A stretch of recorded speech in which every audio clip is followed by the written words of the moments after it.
The only true silence Kenji knew was the hum of the server racks, a constant, low thrum of computational power devouring light years.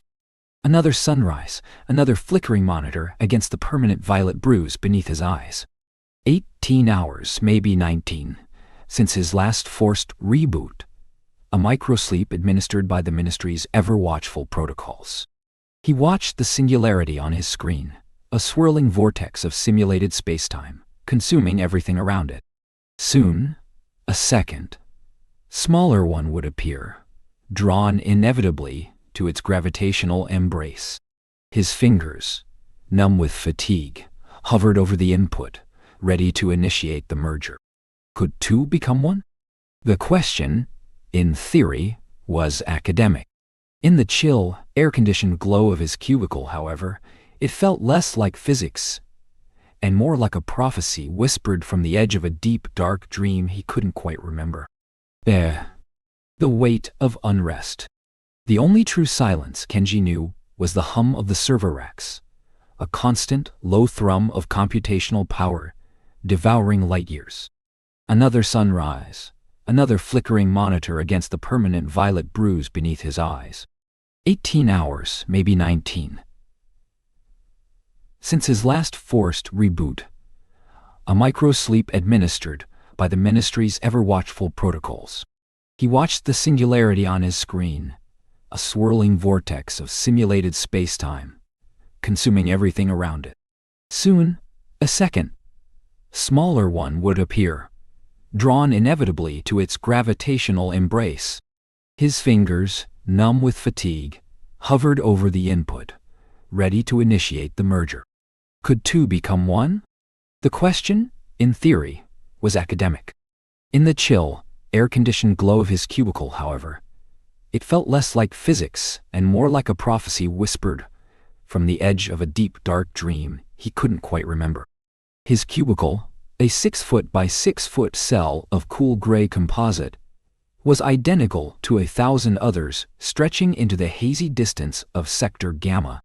The Ministry of Kronos, nestled deep within the subterranean heart of Neo-Tokyo, was a monument to human ingenuity and its chilling efficiency. Here, beneath layers of synthetic earth and sky-piercing towers, Kenji Tanaka, theoretical physicist, Unit 734, lived out his days. Or rather, he lived out his endless cycles of wakefulness, punctuated by the mandatory, precisely timed jolts of neural suppression and nutrient paste that the Ministry decreed as rest. Guys, Kenji was, by all accounts, brilliant. His mind, even in its current state of perpetual exhaustion, could grasp the elegant intricacies of event horizons and the quantum foam of space-time with an intuitive grace few others possessed. He understood the curvature of gravity, the dance of cosmic bodies, the terrifying beauty of collapse.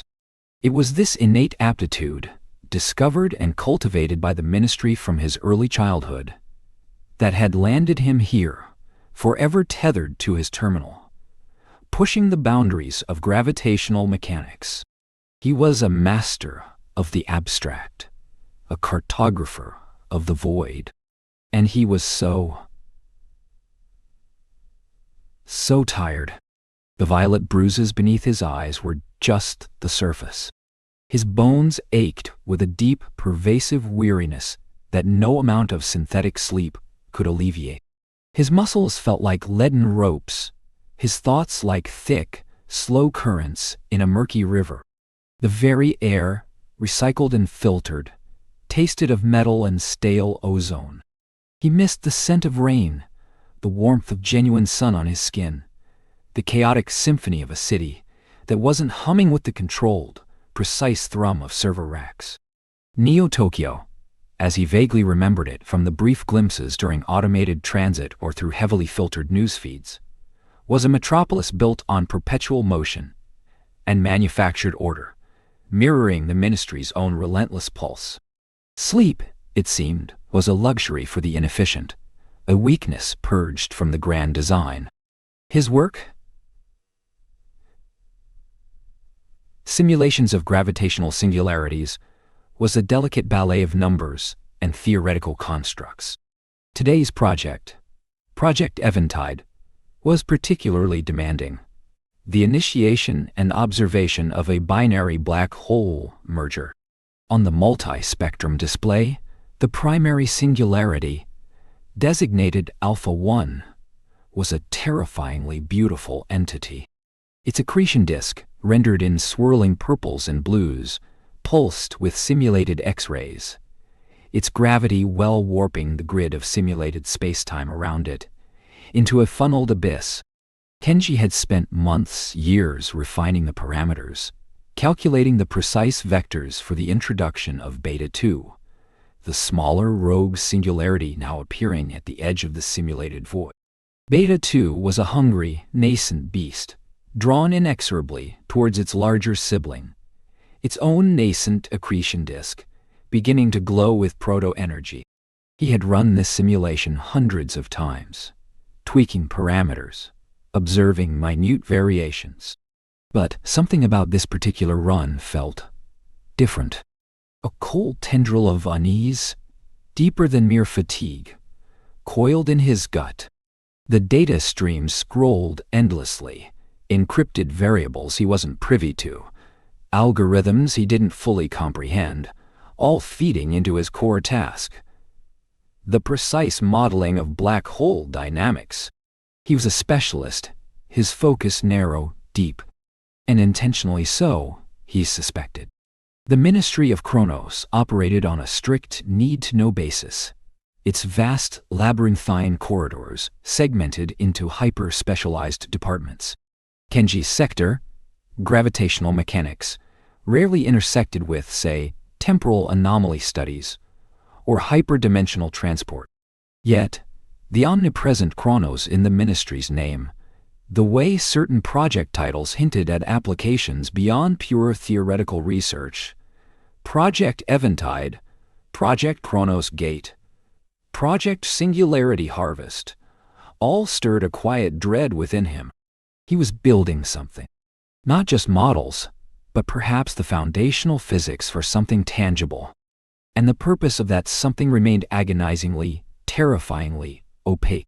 He remembered fragmented whispers from his early days, hushed conversations among senior researchers before they too faded into silent compliance or were reassigned to unknown sectors. Talks of energy solutions, yes, but also of spatial restructuring, temporal anchors, even cosmic recalibration. What did cosmic recalibration even mean? It sounded less like science and more like a deity's decree. His fingers twitched, poised over the initiate merger key. He looked at the readouts. Gravitational shear vectors within acceptable parameters. Energy dissipation models confirm. Accretion rate. Stable. Everything was textbook. Yet the unease persisted, a dull ache behind his eyes. It was the sensation of being part of a vast, intricate machine, knowing his function, but not its ultimate design. The machine hummed, and he hummed with it, a low, constant vibration of unease. He'd tried, in his rare moments of lucidity, to connect the dots. In the brief, stolen minutes during his mandated recreational periods, confined to a sterile lounge overlooking a manufactured cityscape display, he'd scan archived public access articles, looking for clues. News of perpetual energy crises in the outer sectors, desperate attempts to colonize unstable exoplanets, environmental collapse on Earth. The Ministry, publicly, presented itself as the last bastion of scientific progress, the beacon guiding humanity through its existential threats. But Kenji's gut told him there was another story, a darker undercurrent to their noble facade. What if his elegant, destructive singularities weren't just theoretical tools for energy, but weapons? Or worse, instruments for a purpose so vast and terrifying that the human mind was meant to simply execute, not comprehend? A subtle ripple ran through the simulation. Beta 2 was entering the outer fringes of Alpha 1's gravitational influence. The smaller vortex began to stretch, like taffy, its perfectly spherical form elongating, distorting. It was a beautiful, violent process, the cosmic dance of inevitable consumption. He could feel the phantom tug of it in his own mind, the irresistible pull towards an unknown center. He was Beta 2, perhaps, drawn into a ministry he couldn't escape, a destiny he couldn't control. He recalled a dream, or perhaps a half-forgotten memory, from before the reboots began to blur his past. A night sky, unfiltered and vast, filled with stars that sparkled with fierce, untamed light. A child, small and hopeful, looking up, dreaming of unlocking the universe's secrets. That child, he knew, was him. Now, the stars were filtered through computational lenses, their light reduced to a data stream, their secrets manipulated for purposes unknown. The beauty was still there, but it was cold, clinical, devoid of wonder. His terminal chimed softly. A system alert. Not an error, but a reminder. Project Eventide. Merger initiation. Priority Gamma. Expected completion. T-05. The ministry never rushed, but it never dawdled either. Efficiency was paramount. The quiet pressure was immense. Every decision, every input, meticulously logged, analyzed. Failure was not an option. Dissent was unthinkable. Even the internal whisper of unease felt like a betrayal. He took a slow, deliberate breath, the recycled air burning slightly in his lungs. His vision blurred for a moment, the simulated light of the singularities bleeding into the harsh fluorescent glow of his cubicle. He shook his head, a futile attempt to clear the fog. He knew the data, knew the equations. He was supposed to be detached, a pure observer of the cosmic ballet. But with each passing day, with each endless cycle of work and forced reboot, the lines between his theoretical research and the ministry's terrifying ambitions blurred. The second singularity was now clearly visible, a smaller, eager predator drawn into the inescapable orbit of the first. Its simulated gravitational waves were beginning to buffet Alpha 1, sending subtle shimmers across the larger black hole's event horizon. Soon, they would touch. Soon, they would merge. His finger, calloused and trembling slightly, descended. Click of the key was a whisper in the vast, humming silence of the ministry. A small, insignificant sound that felt like the trigger for something monumental. The screen flickered. The simulated space-time rippled violently. The two singularities, now impossibly close, began their final, destructive embrace. Question: Will Yiku become one? Was no longer academic. It was happening. And Kenji, the brilliant, exhausted physicist, was the one who had made it so. A chill, deeper than the air conditioning, settled in his bones. He watched, utterly still, as the light of simulated galaxies warped and stretched, consumed by the terrifying birth of something new, something larger, something he felt, with a profound, quiet dread, had been created not for the sake of knowledge. What future had he just helped birth? The hum of the servers seemed to deepen, a silent, knowing thrum in the core of Neo-Tokyo. Whispers in the hypnagogue. The hum never ceased. It was the planet's breath, the city's pulse, the ministry's silent song of control, and Kenji's own dwindling lifeline. Another simulated sunrise painted a fake orange glow on his monitors, a stark contrast to the sterile blue light that was his true constant. The initial black hole, a digital maw of infinite hunger, pulsed rhythmically, a dark heart beating in the void of his simulated cosmos. He'd initiated the first phase of the merger protocol countless times, a dance of gravitational attraction, a ballet of inevitability. The second, smaller singularity, a mere moon to the primary's planet, began its long, spiraling descent towards oblivion. He blinked, or thought he did.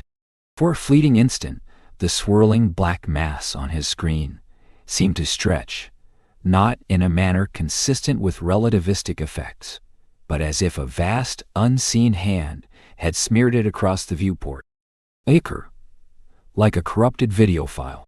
He shook his head, the dull ache behind his eyes a familiar companion. Just fatigue. 18 hours bled into 20, then 22. His microsleeps, those forced reboots, were becoming less effective, leaving him not refreshed but adrift, tethered precariously to the edge of awareness. It was in these liminal moments that the first whispers began. Not auditory, not truly, but a resonance within his skull, like the ghost of a sound, just beyond perception. They came during the brief, involuntary slumps of his head onto the cool console. He'd be chasing a line of faulty code, his vision blurring, and then a flash. A face, indistinct, dissolving into a mosaic of digital noise. A name, half formed on the tip of his tongue, evaporating before he could grasp it. He'd jerk awake, heart thrumming, the phantom sensation of a touch lingering on his arm, a scent like ozone and rain. He'd always attributed it to hypnagogic jolt, the brain misfiring as it teetered on the precipice of sleep. Yet, they grew more frequent, more insistent, no longer confined to the briefest lapses. The simulations, once so predictable in their terrifying beauty, began to show subtle inconsistencies. Nothing glaring, nothing that would flag an immediate anomaly report to the ministry's oversight algorithms. Just wrong.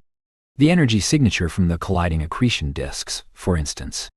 It would briefly spike, then dip, then correct, always returning to the expected curve, but with a jaggedness that shouldn't be there. Like a heart with a skipped beat, only to instantly recover. Kenji's brow furrowed. He ran the last 10 sequences. Identical results.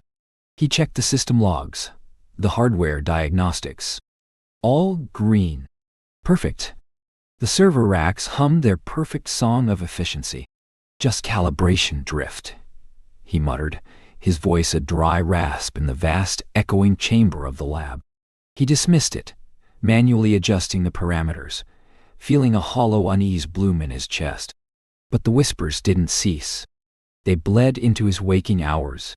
He'd be staring at lines of code, and a shadow would stretch across the glowing text.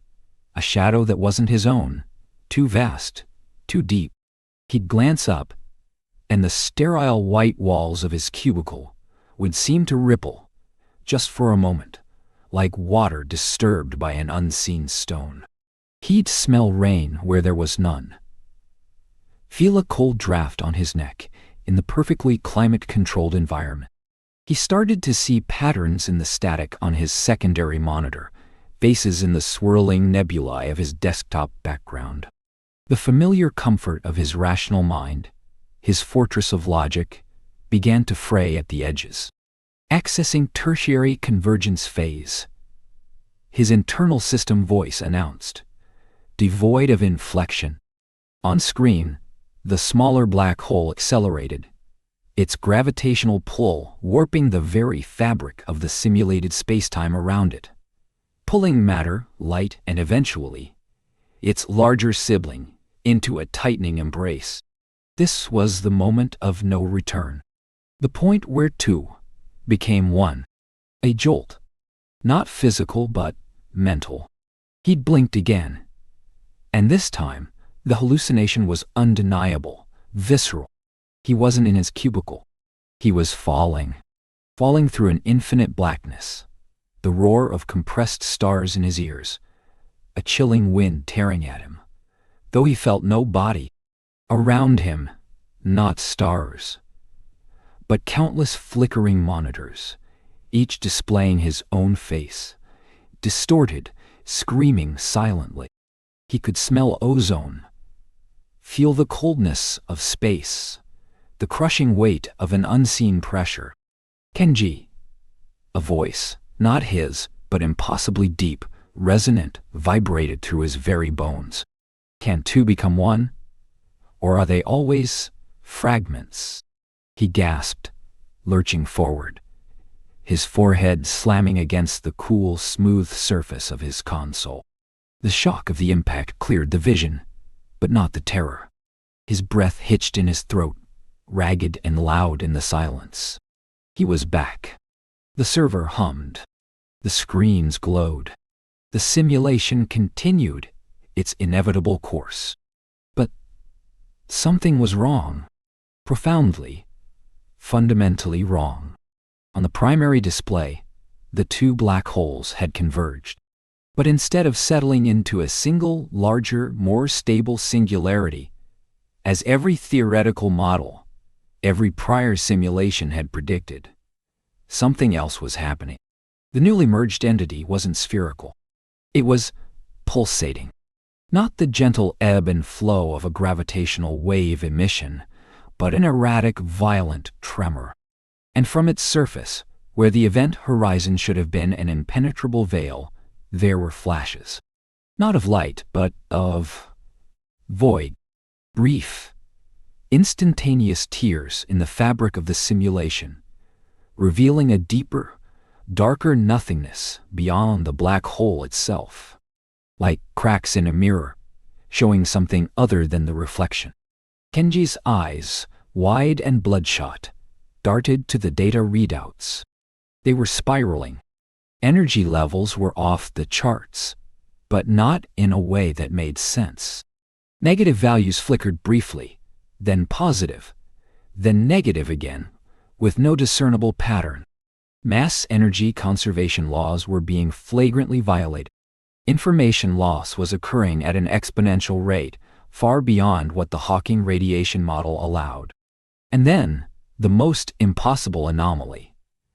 A brief, faint signature, almost imperceptible, of something escaping the event horizon. Not matter, not energy, but a coherent signal. A whisper in the roar of gravity. He tried to pause the simulation, but his fingers, trembling violently, missed the command key. His brain screamed at him. Impossible. This is a bug. A catastrophic error in the simulation engine. He ran a diagnostic subroutine. It cycled, then returned. All systems nominal. Simulation integrity, 100%. He reinitialized the sequence, back to the point of convergence. Watched it again. The same violent pulsation, the same impossible flashes of deeper void, the same defiant escape of a signal. It was happening. It was reeling. In the cold, precise language of his data, the universe, as he knew it, was breaking. And then, the hallucinations intensified, no longer waiting for the precipice of sleep. The deeper void from the simulation seemed to bleed into his peripheral vision, turning the clean lines of his cubicle into distorted angles. The whispers became more insistent, coalescing into a chorus of indistinct voices, echoing the cadence of the server. Hum. He saw flashes of faces again, clearer this time. His mother's, weeping. His father's, stern and unyielding. And a third, a face he almost recognized, etched with a familiar sadness, dissolving always into a swirling vortex. He felt a hand on his shoulder. He flinched, spinning around, his heart hammering against his ribs. There was no one there. Only the empty space behind his chair, the constant, low thrum. The cold sweat prickled his skin. Was he finally breaking? Or was this real? He stared back at the screen, at the impossible, pulsating singularity. It was no longer just a simulation. It felt like an eye, staring back at him from the very edge of existence. And the whispers, now louder, clearer, seemed to emanate directly from it. Fragments, they hissed, intertwining with the hum. They cannot be one. Not truly. Only connected. A wave of nausea washed over him, a profound sense of wrongness.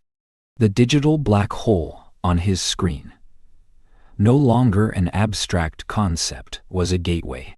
And the impossible signal escaping it felt less like physics and more like a cry, a plea, a message from the deep dark dream he still couldn't quite remember, but which now felt terrifyingly close to waking.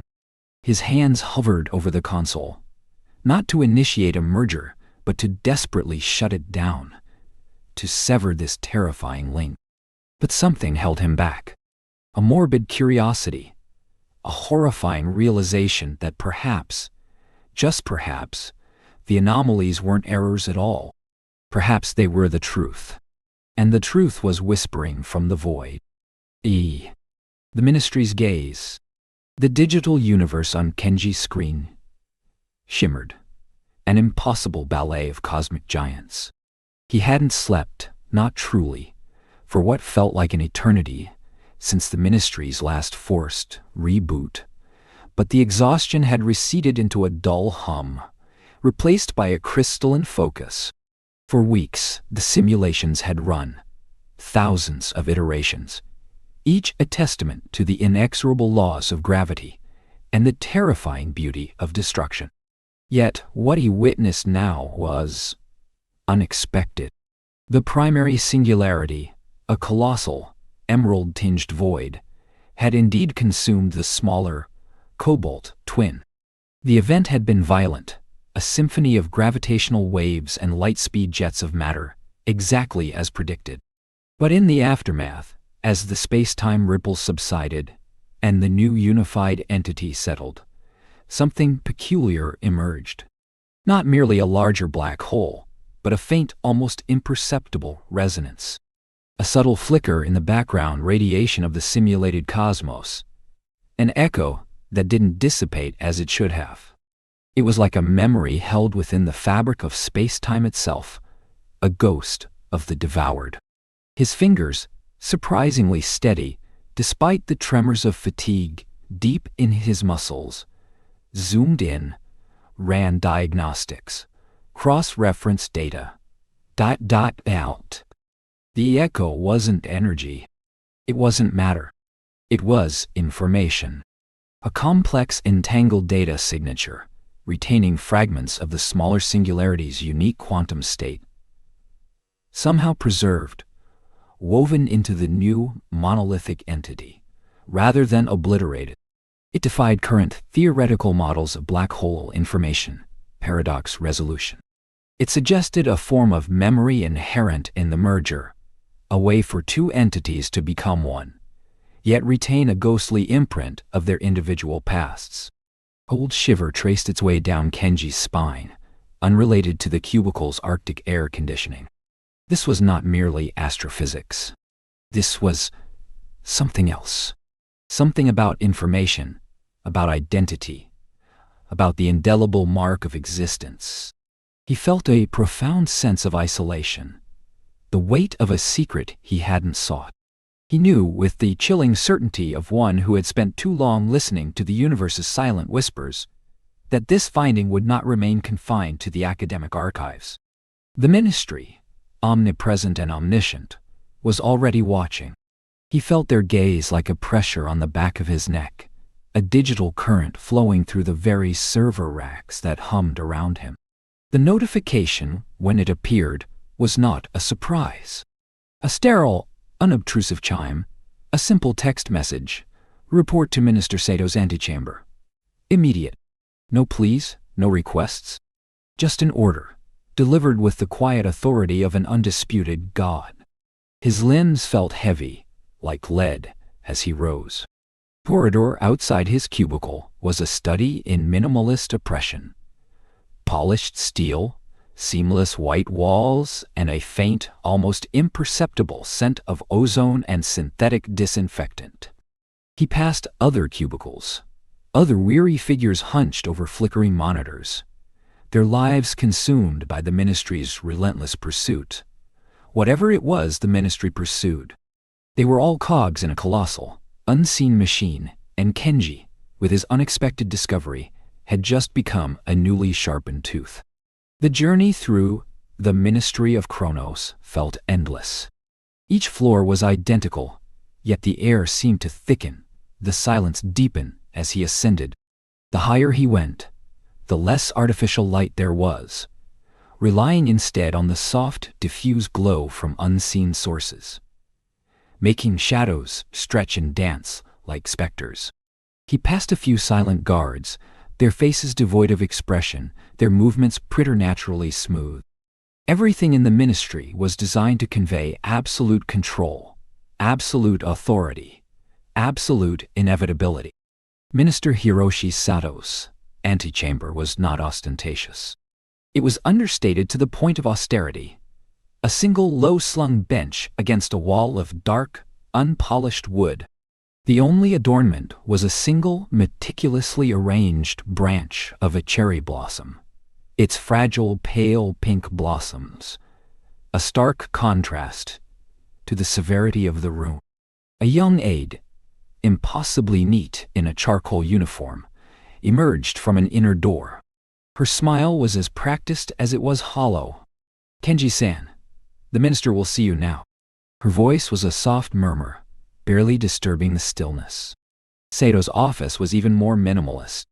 Vast, with floor-to-ceiling windows that, instead of revealing the world outside, showed only a perpetual twilight, a programmed vista of distant, abstract nebulae. The effect was disorienting, isolating. A single, dark wood desk dominated the center, and behind it, Minister Hiroshi Sato. He was not what Kenji had expected. Not the stern, rigid figure of authority usually associated with such power.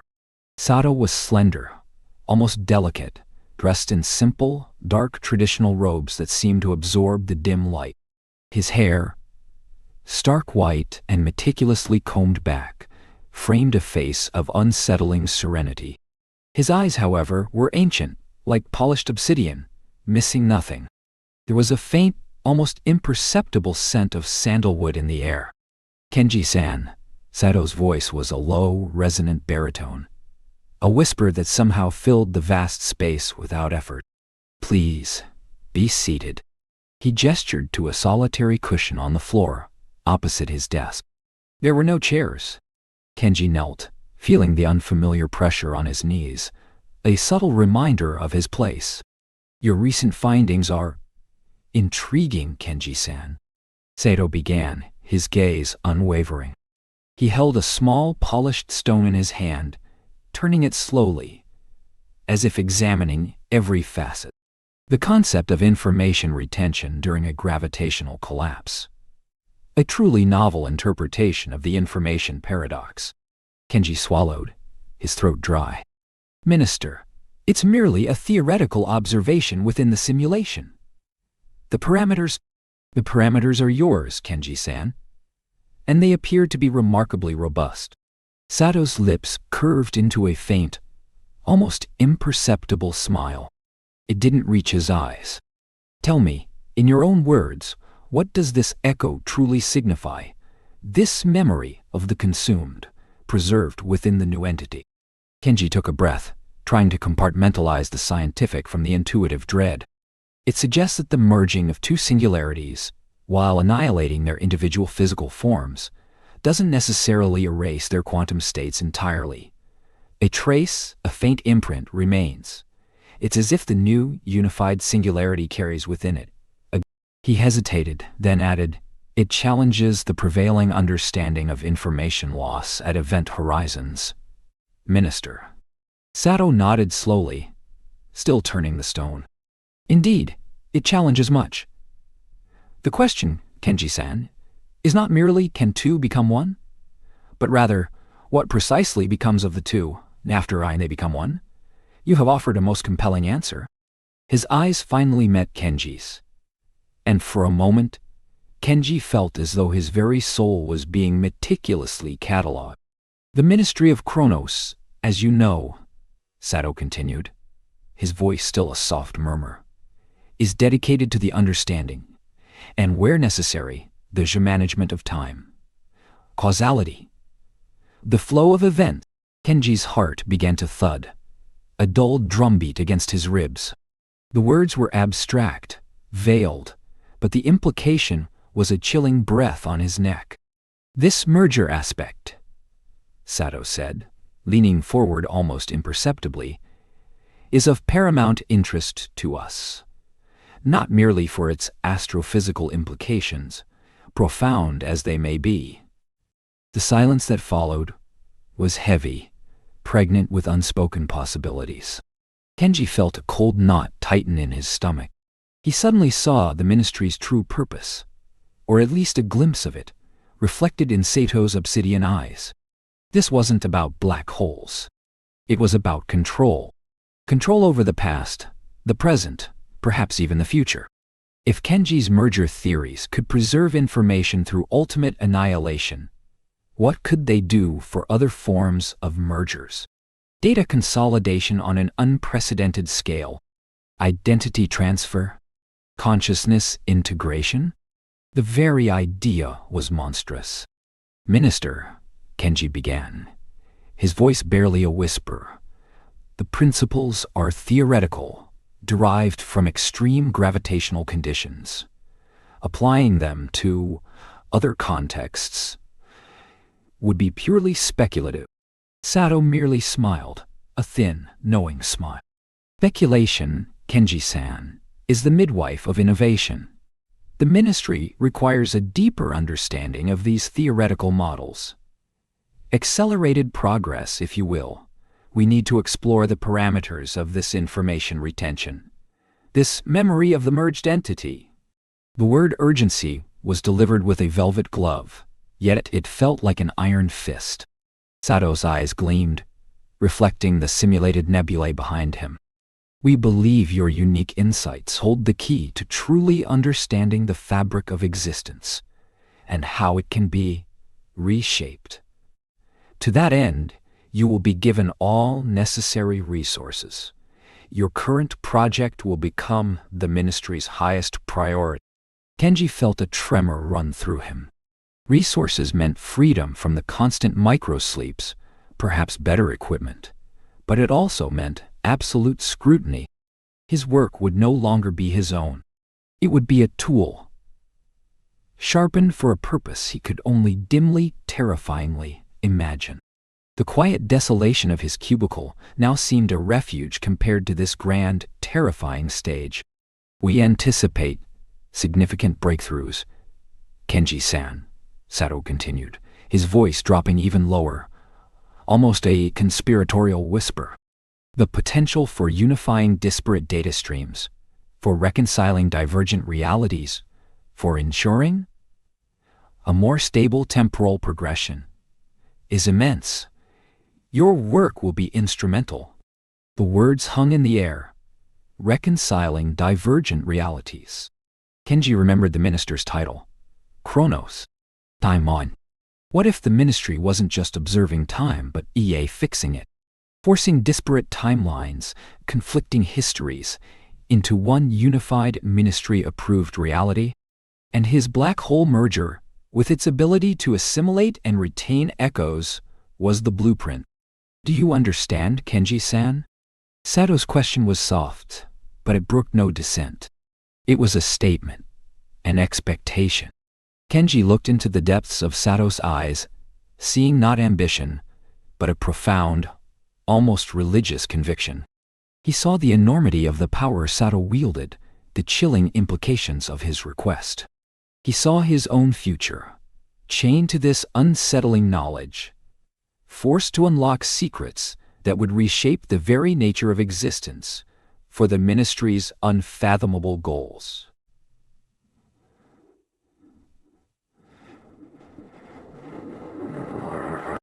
Yes, Minister, Kenji heard himself say, the words thin and reedy in the vast silent office. The hum of the server racks, the only true silence he knew, felt impossibly far away. Now, there was only the cold, unblinking gaze of Minister Hiroshi Sato, and the terrifying weight of a prophecy whispered from the edge of a deep, dark dream he could not, and might never again truly forget. The merger was no longer academic. It was a destiny for himself, and perhaps for all. Beyond echoes of deep slumber, the hum of the server racks, once a monotonous lullaby, had become a screeching siren in Kenji's mind. His eyelids felt like weighted lead, each blink an immense effort, threatening to drag him down into an abyss of waking sleep. Another reboot had failed. The ministry's prescribed microsleep, a chemically induced 2-hour blackout designed to clear the slate for maximum productivity, no longer touched the deep-seated fatigue that gnawed at his bones. It was a shallow dip, not the plunge he desperately craved. His vision swam, the swirling black hole on his monitor blurring into an ink stain, spreading across a parchment of light. He'd been staring at it for hours, trying to differentiate between the simulated singularity and the actual void forming behind his eyes. 18 hours. Or was it 20? The exact number no longer mattered. Time had become a viscous, shapeless thing. His fingers, still poised over the input for the merger, trembled violently. Initiate the merger.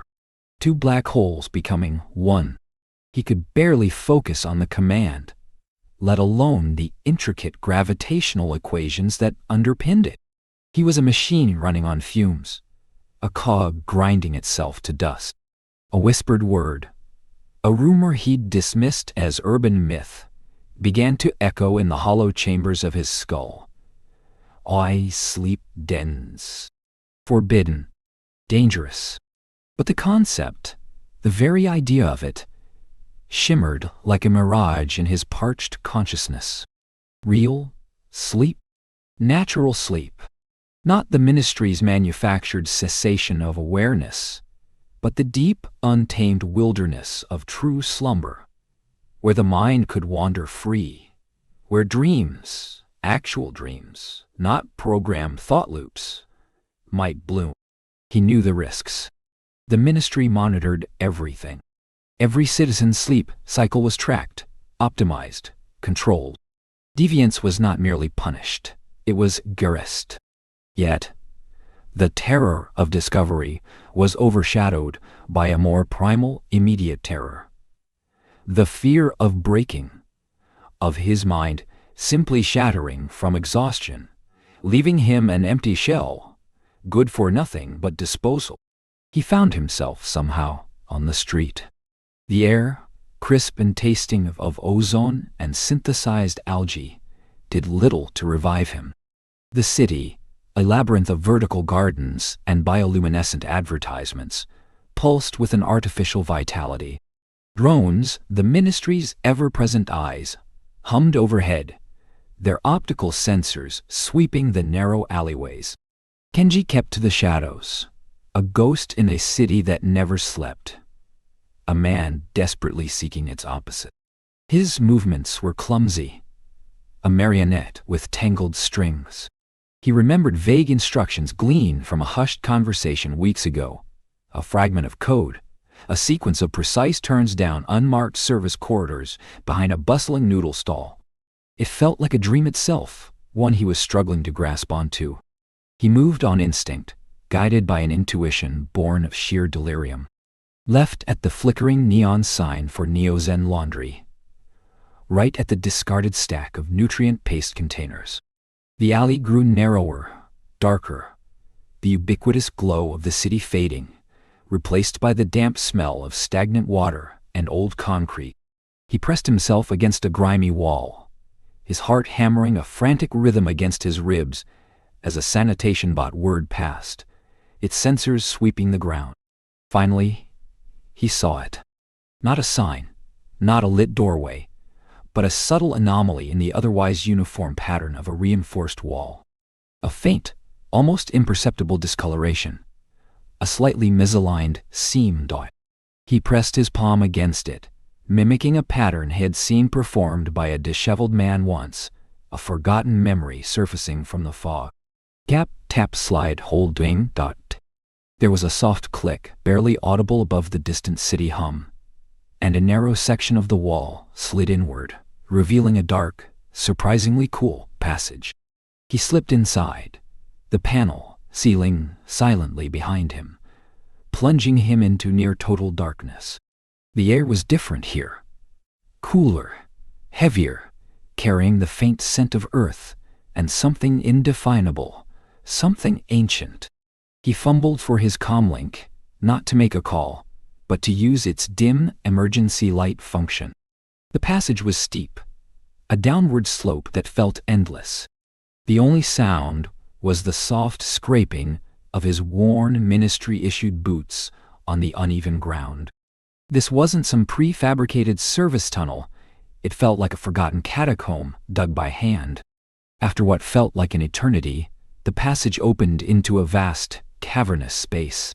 The ceiling was low, supported by rough-hewn pillars, and the air was thick with a quiet stillness that was both unnerving and profoundly comforting.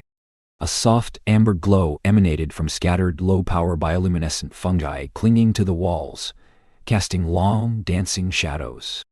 Here, the ministry's digital hum was absent, replaced instead by a chorus of soft, rhythmic breathing.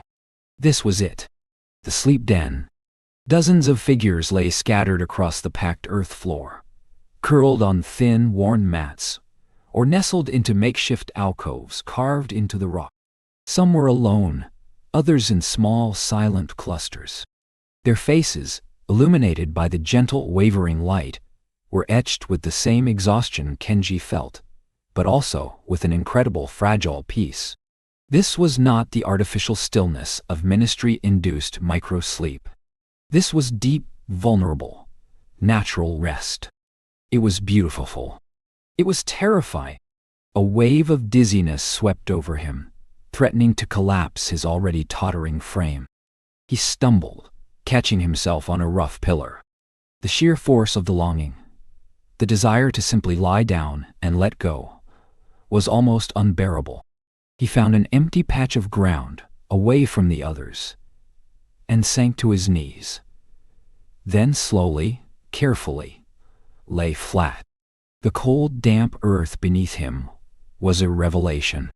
He pressed his face against it, feeling its solidity, its indifference. He closed his eyes. For a moment, the fear flared. The ministry, discovery, punishment. But the fatigue was too overwhelming, too complete. It pulled him down, gently but inexorably, into its depths. His consciousness began to unravel, not with the abrupt jerk of the micro-sleeps, but with a slow, deliberate unwinding. Sounds softened. Thoughts drifted like dandelion seeds on a breath of wind. The weight lifted. And then, nothing. No, not nothing. It was something so profound, so utterly alien to his recent memory, that it felt like an act of creation. A darkness, yes, but a rich, fertile darkness. It wasn't the void of the black hole, consuming all light. It was the quiet, comforting embrace of the earth, holding him. He felt himself floating, untethered, yet safe. There were no flashing images, no jarring alarms, no analytical loops running in the background. Just being. He didn't dream in the traditional sense, not at first. He simply slept. And in that sleep, a deep, forgotten part of him began to heal, piece by agonizing piece. The hum in his head faded. The tightness in his chest eased. He breathed, slowly, deeply, truly. When he woke, it wasn't to an alarm or a chemical jolt. It was to the subtle shift in the air, the faint, persistent chill that had seeped into his bones. His eyes opened to the same dim amber glow, but this time he saw it with startling clarity. The individual bioluminescent fungi on the walls, the intricate patterns of the rock, the quiet rise and fall of chests around him. He felt different, lighter. The crushing weight of exhaustion had receded, leaving behind an ache, a ghost limb of what once was, but it no longer defined him. He felt a flicker of energy, a forgotten spark. He pushed himself up, his muscles stiff, but no longer screaming in protest. As he stretched, a soft voice drifted from a nearby alcove. "It's a powerful thing, isn't it? The true darkness." Kenji turned, startled. He hadn't noticed her before. She was older than him, perhaps in her late 30s or early 40s, with a serene, almost detached expression. Her hair, a striking white against her pale skin, was pulled back in a simple braid. Her eyes, dark and deep-set, seemed to hold an ancient wisdom, a quiet sorrow. She wore simple, unadorned clothing, not the ministry's drab uniform, or the city's flashy leisure wear. This was Hana Saito. He'd heard whispers of her too, a figure who moved through the shadows, a whisper of defiance. "It's more than I remember," Kenji said, his voice a little hoarse from disuse. Hana offered a faint, sad smile. "Of course. They made you forget. Not just the act of natural sleep, but the very idea of it, the ye power of it." She shifted, her movements fluid and unhurried. "The ministry doesn't just control your time and your labor, Kenji. They control your consciousness. And true sleep, uncontrolled sleep, is where consciousness is most free." Kenji frowned, a rare, thoughtful furrow appearing on his brow. "But why?" "For productivity, to prevent dissent." Hana chuckled softly, a sound like dry leaves skittering across pavement. "Those are the convenient lies. The truth is far more fundamental.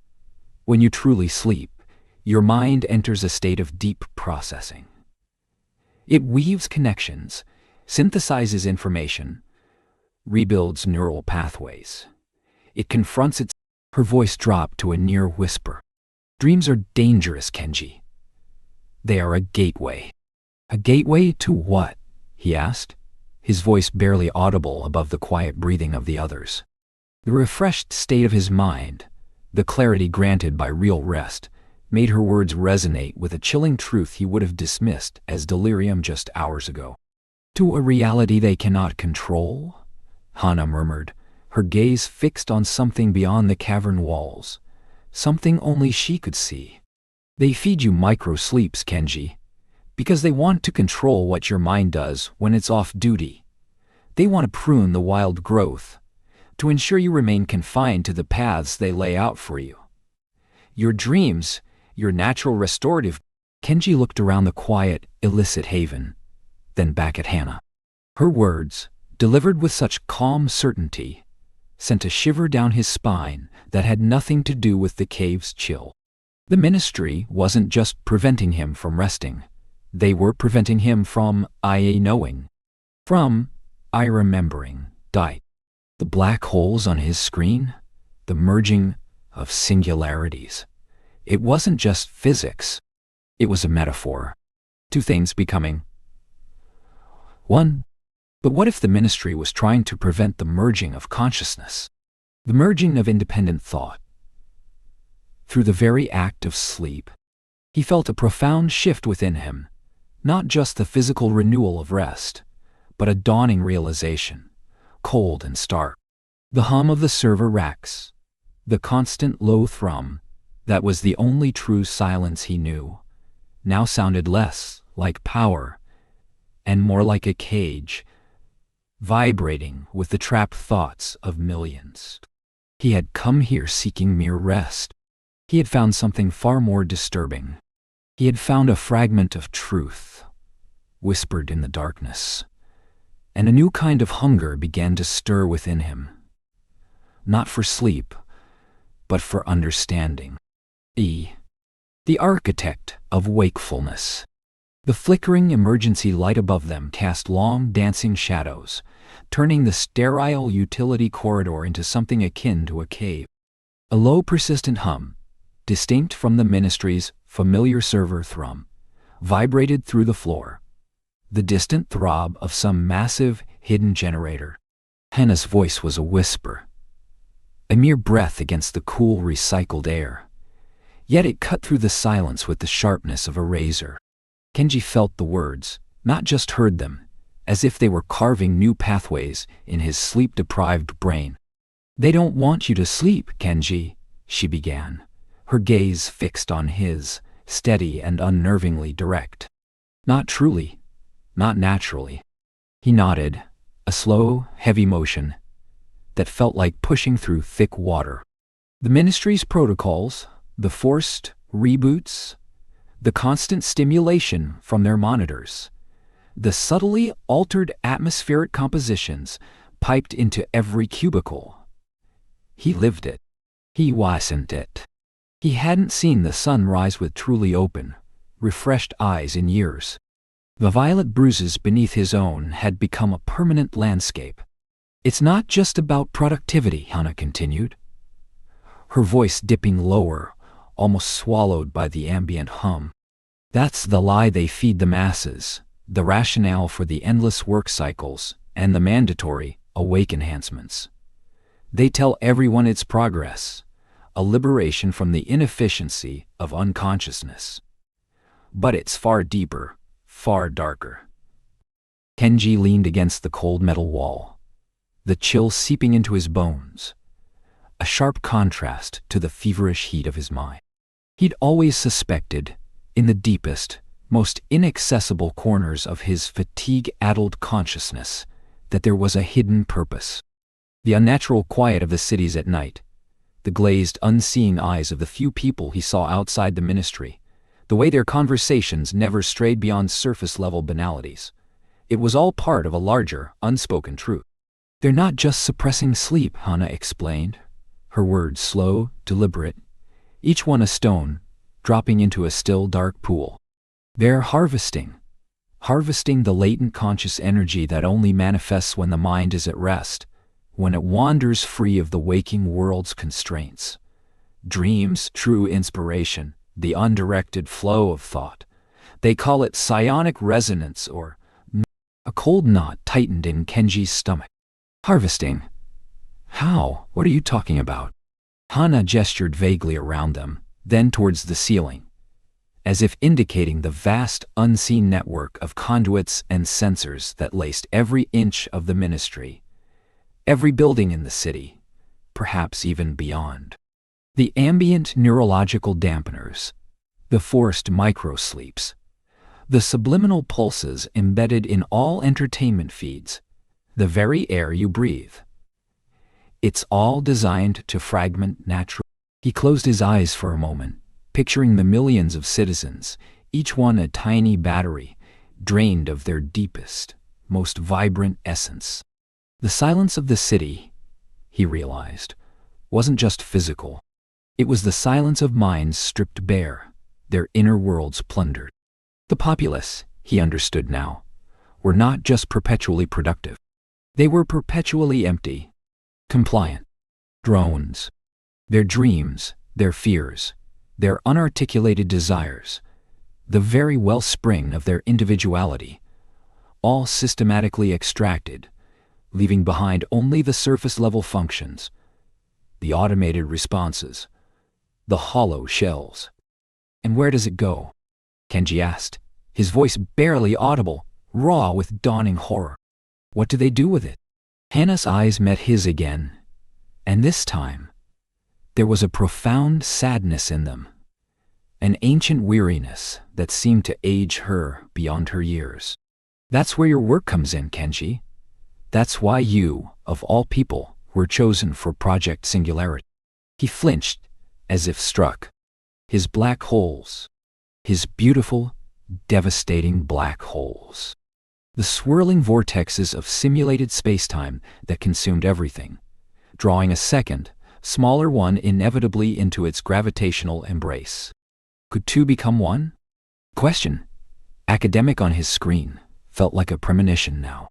"They're not just harvesting the energy to keep people compliant," Hana explained, her voice gaining a quiet intensity, a low, dangerous hum that mirrored the generator's throb. "They're gathering it, amassing it. Imagine trillions of individual conscious fragments, each a tiny, flickering light, all siphoned into a single vast reservoir. Kenji's breath hitched. He thought of his simulation's data streams, the endless lines of code representing the raw, untamed power of cosmic collapse. And then, Hana continued, leaning closer, her voice now a fierce, desperate whisper. They intend to unify it, to take those disparate fragments, those individual flickers of awareness, and merge them, just like your singular. The words hit him with the force of a physical blow. Unify. Merge. His work. He had been so focused on the theoretical physics, on the sublime beauty of gravitational collapse, on the elegant mathematics of mass and spacetime. He had never once considered the application.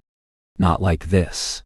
My research, it's about black holes, he stammered, shaking his head, trying to dislodge the monstrous implications. It's about stellar collapse, about the most extreme states of matter. It has nothing to do with. But it does, Kenji. Hana cut him off, her voice urgent. Think about it. The gravitational pull of a singularity. It draws everything into itself, compresses it, unifies it into a single point of infinite density. All matter, all energy, all information, gone. He saw it then, with horrifying clarity. The singularity on his screen, no longer just a physics problem, but a chilling blueprint. The ministry wasn't merely harvesting energy. They were preparing for an ultimate act of consumption. The ultimate compliance. Hana articulated the unspoken horror, her eyes gleaming with unshed tears. Not just passive obedience, but the complete eradication of individual will. If all consciousness becomes one, a single, unified entity, then there is no dissent.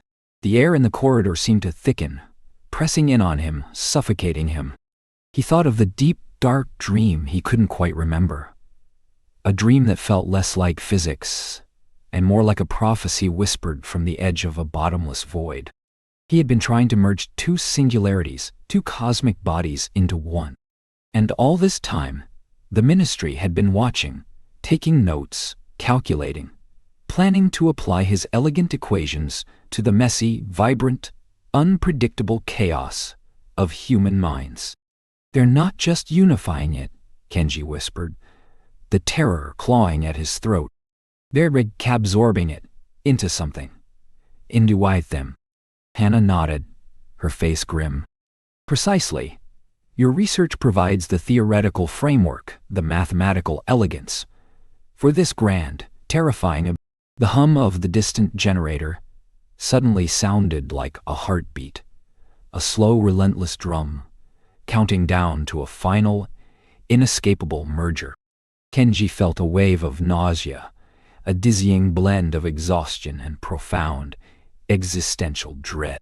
His fingers, numb from endless hours, hovering over a keyboard, now twitched, remembering the cold, precise movements needed to initiate a simulation merger. He had been so close.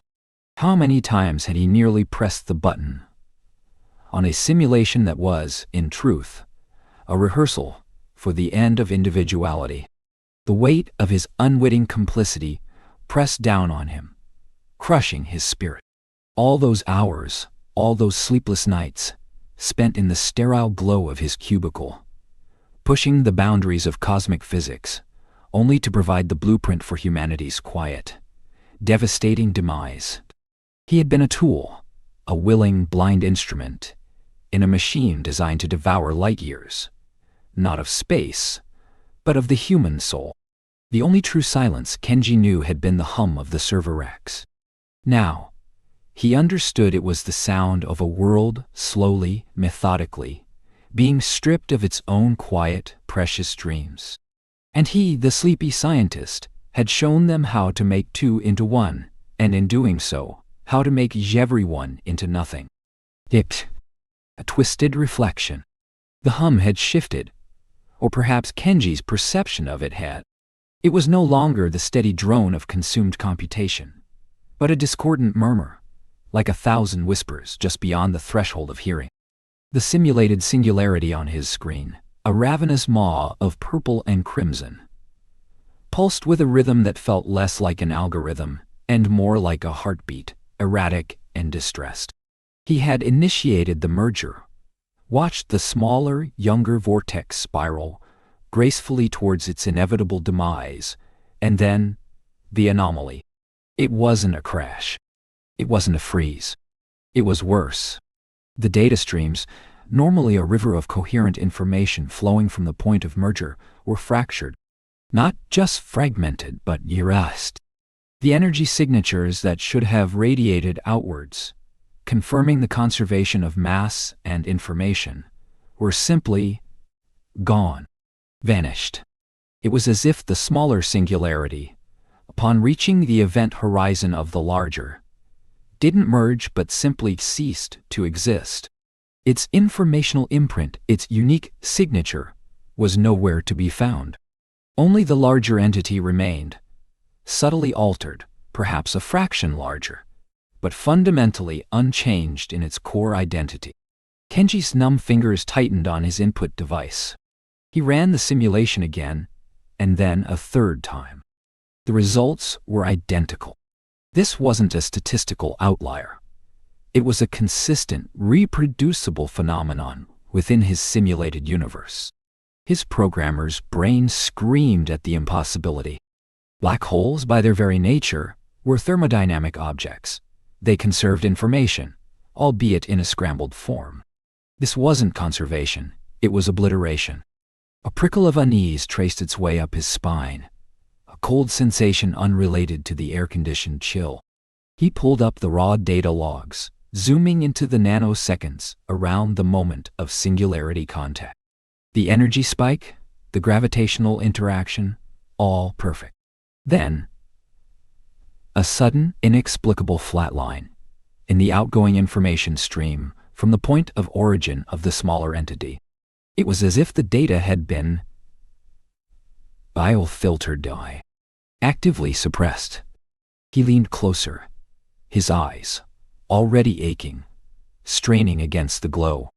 He began to cross-reference the anomalous data signature with other, seemingly benign, datasets he had access to within the ministry's vast, interlinked networks.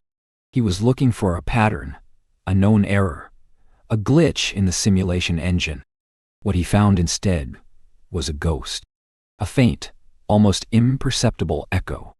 Not in his simulation parameters, but in the ambient network chatter. A particular string of code, a subtle encryption key that occasionally flashed across the ministry's internal communications, always attached to seemingly innocuous administrative directives. He'd seen it before, dismissed it as a routing protocol, a background noise. Now, it resonated with the signature of the suppressed data. His heart began to pound a slow, heavy rhythm against his ribs. This was no simulation error. This was deliberate. He felt a cold dread bloom in his chest. His research had always been compartmentalized. He worked on the physics of singularities, the theoretical merger of cosmic entities. He was a sleepy scientist, lost in the abstract, disconnected from the ministry's broader agenda. But the ministry was vast, its tendrils reaching into every aspect of life. He'd heard whispers, of course, during his rare supervised breaks, during the forced communal meals. Vague pronouncements about societal harmonization, cognitive synergy, the collective good.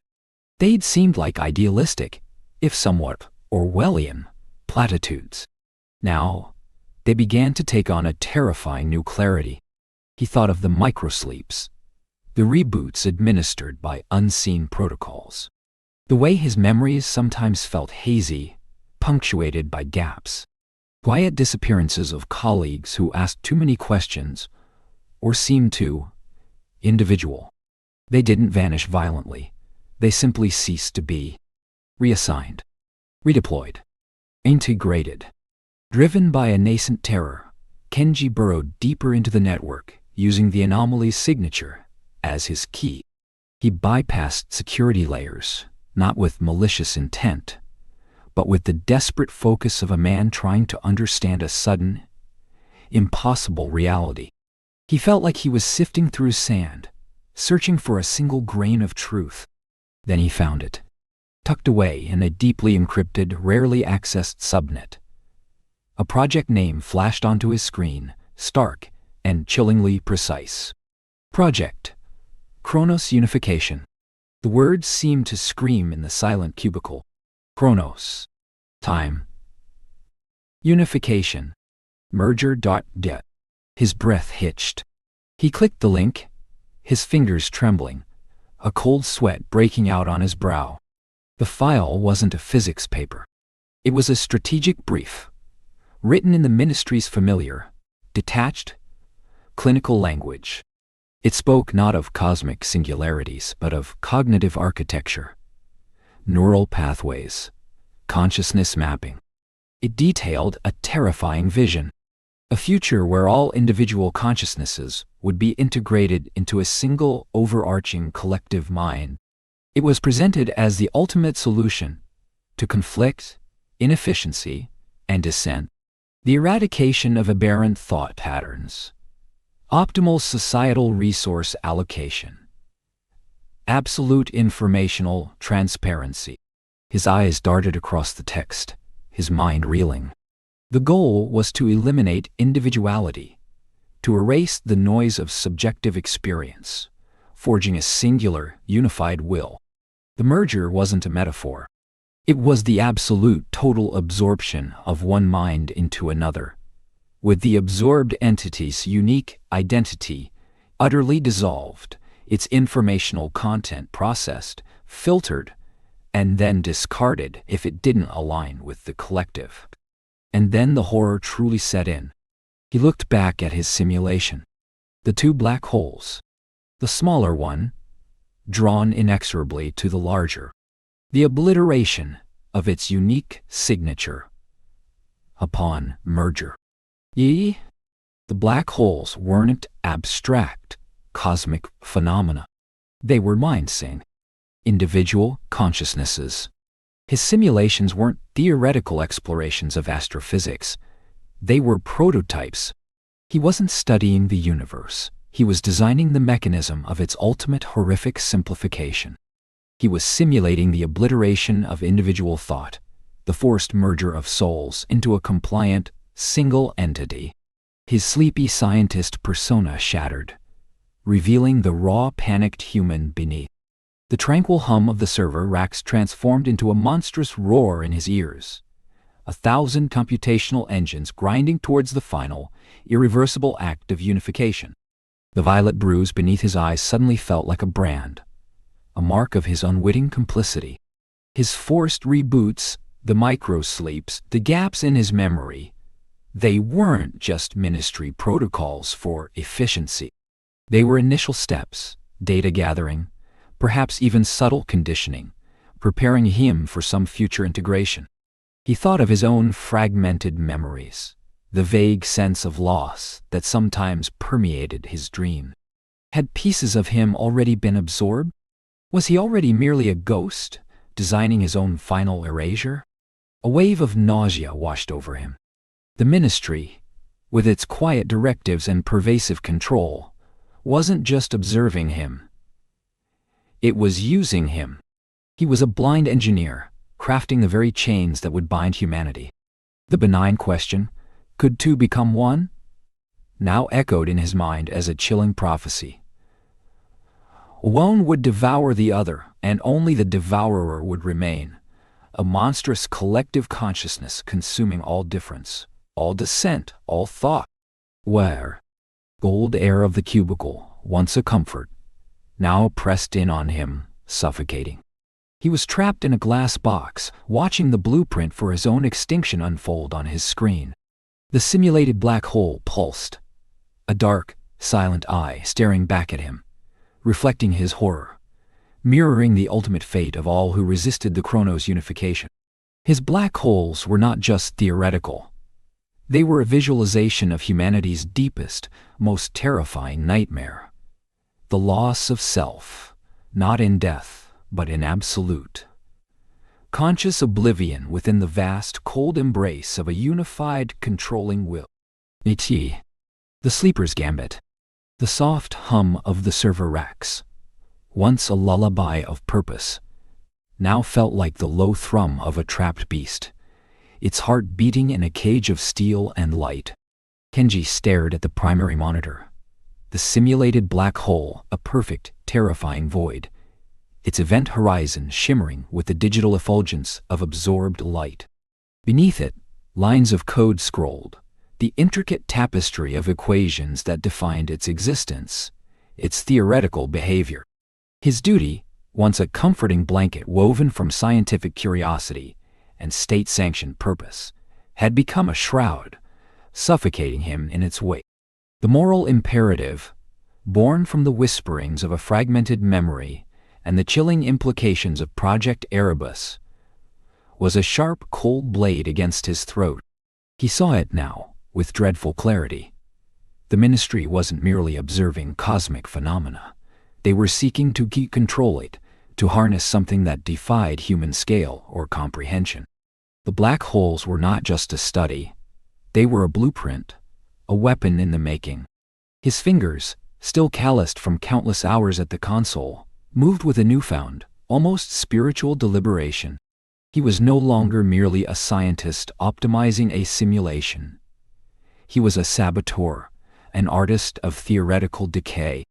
The change had to be imperceptible, a flaw woven so deeply into the fabric of the model that it would only manifest under specific, extreme conditions the Ministry, in their relentless pursuit of ultimate power, were almost certainly destined to create.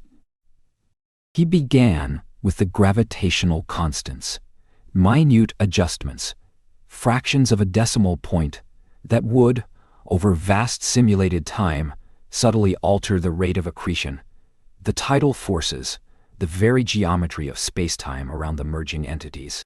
It wasn't about preventing the merger. The laws of physics were immutable, even in simulation. It was about corrupting the outcome, introducing an instability that would only become apparent when the Ministry attempted to scale his theoretical models into reality, perhaps even trying to replicate the process on a subcosmic scale. A ripple, a tremor, in the simulated fabric that would, he hoped, tear apart their grand design. His breath hitched, a silent cough lost in the sterile air. The thought of detection was a cold dread that coiled in his gut. Every keystroke felt magnified, every flicker of the monitor a spotlight on his treason. The Ministry's protocols were legendary, their AI monitoring systems omniscient. He worked in layers, burying anomalies deep within the mathematical noise, exploiting known uncertainties in quantum gravity, introducing theoretical fluctuations that, on paper, were plausible, but in practice, were exquisitely calibrated vulnerabilities. He called them entropic signatures in his mind, little seeds of chaos planted within the Ministry's ordered universe. He'd spend hours on a single line of code, debating the placement of a comma, the alteration of a variable, knowing that a single misstep could trigger an alert, a flag discrepancy in his otherwise flawless work. The exhaustion was no longer just physical. It was a mental weariness, a constant vigilance against unseen eyes. He adopted a new routine, deliberately making small, inconsequential errors at other times, a sort of white noise to mask the true manipulations. He'd leave a parenthesis open, only to discover it moments later, correcting it with a show of weary frustration.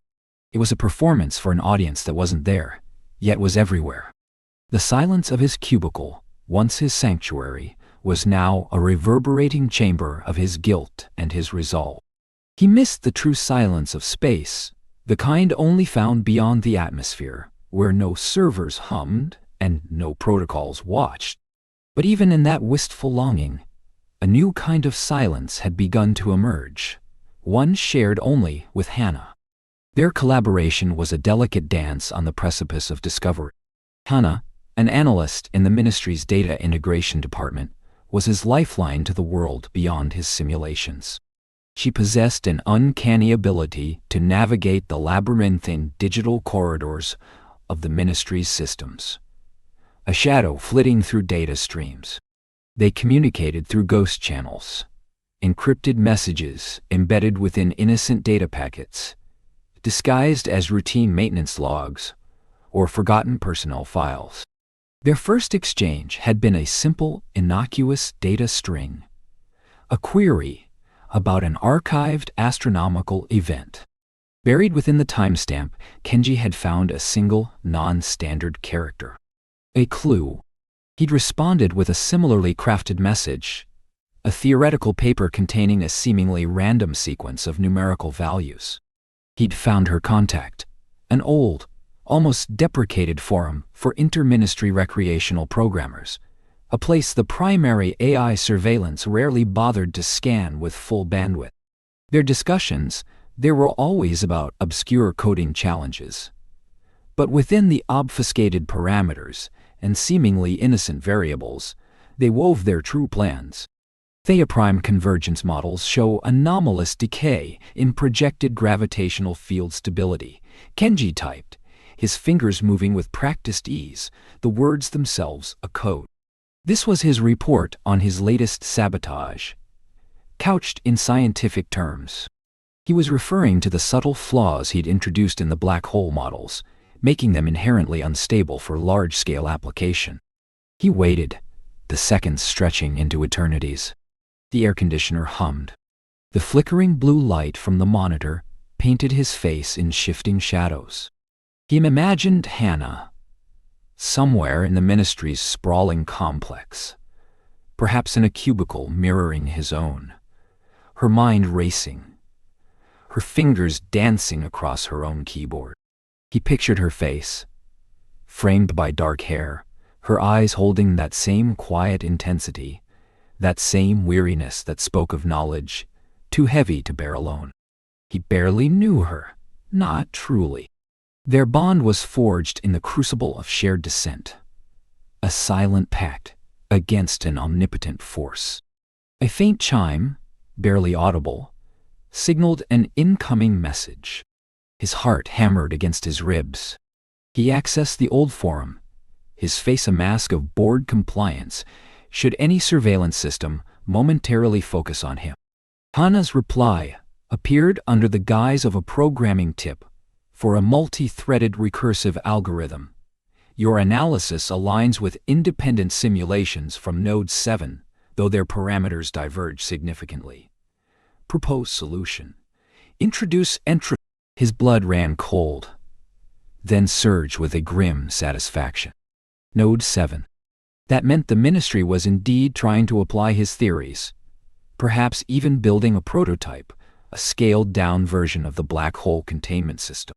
And Hannah was advising him to go deeper, to corrupt the very data used to calibrate their real-world applications. This wasn't just about theoretical models anymore.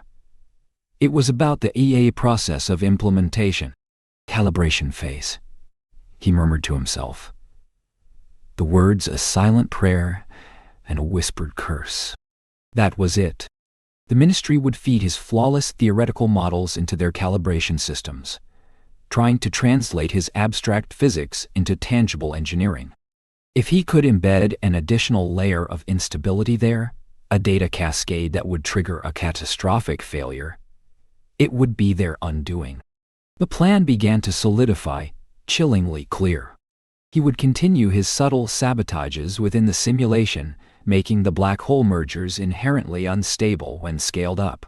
But more crucially, he would use his privileged access, the Ministry's trust in his genius, to implant a second, more insidious trap.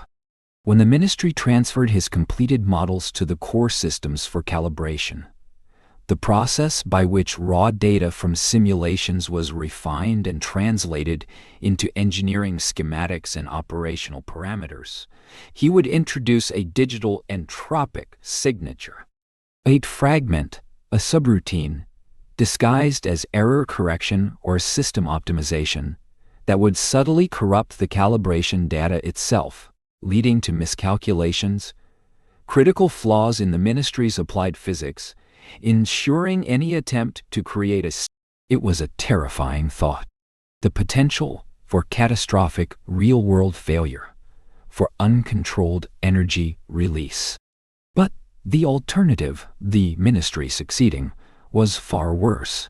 He imagined their true purpose for the black holes, a weapon capable of devouring cities, perhaps even planets, all in the name of control, order, their twisted vision of peace.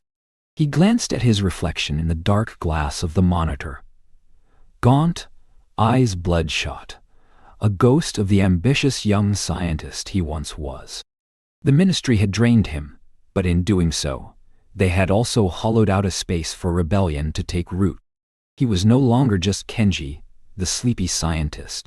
He was a whisper in the machine, a rogue algorithm, the entropy they sought to control. Risk understood, he typed back, his fingers trembling slightly. Proceeding with phase gamma. Anticipate data upload to primary calibration stream within 72 standard hours. Prepare for system-wide anomaly detection evasion protocols. This was it. The point of no return. The ministry's systems were designed to detect anomalies, to self-correct, to self-repair. His job, and Hana's, was to be the anomaly they couldn't correct, the flaw they couldn't repair. He was betting everything on the ministry's arrogance, their absolute faith in their own infallibility, and in the perfection of his science. He returned to his simulation, his heart a frantic drum against his ribs. The second black hole was about to be introduced into the simulation, drawn inexorably towards its larger sibling.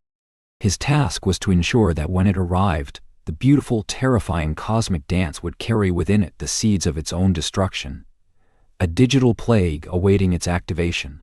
He watched the swirling vortex on his screen, no longer just a theoretical concept, but a mirror to his own soul. A silent, consuming force, forever altered by the things it had absorbed, and now, irrevocably, prepared to turn its power against its creators. The quiet hum of the servers continued, a lullaby of betrayal. Now, cracks in the vigil.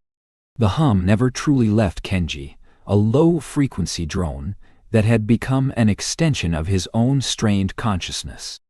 It was the whisper of 1,000 cooling fans, the thrum of processing units, devouring petabytes of data, the omnipresent breath of Neo Kyoto's central research enclave.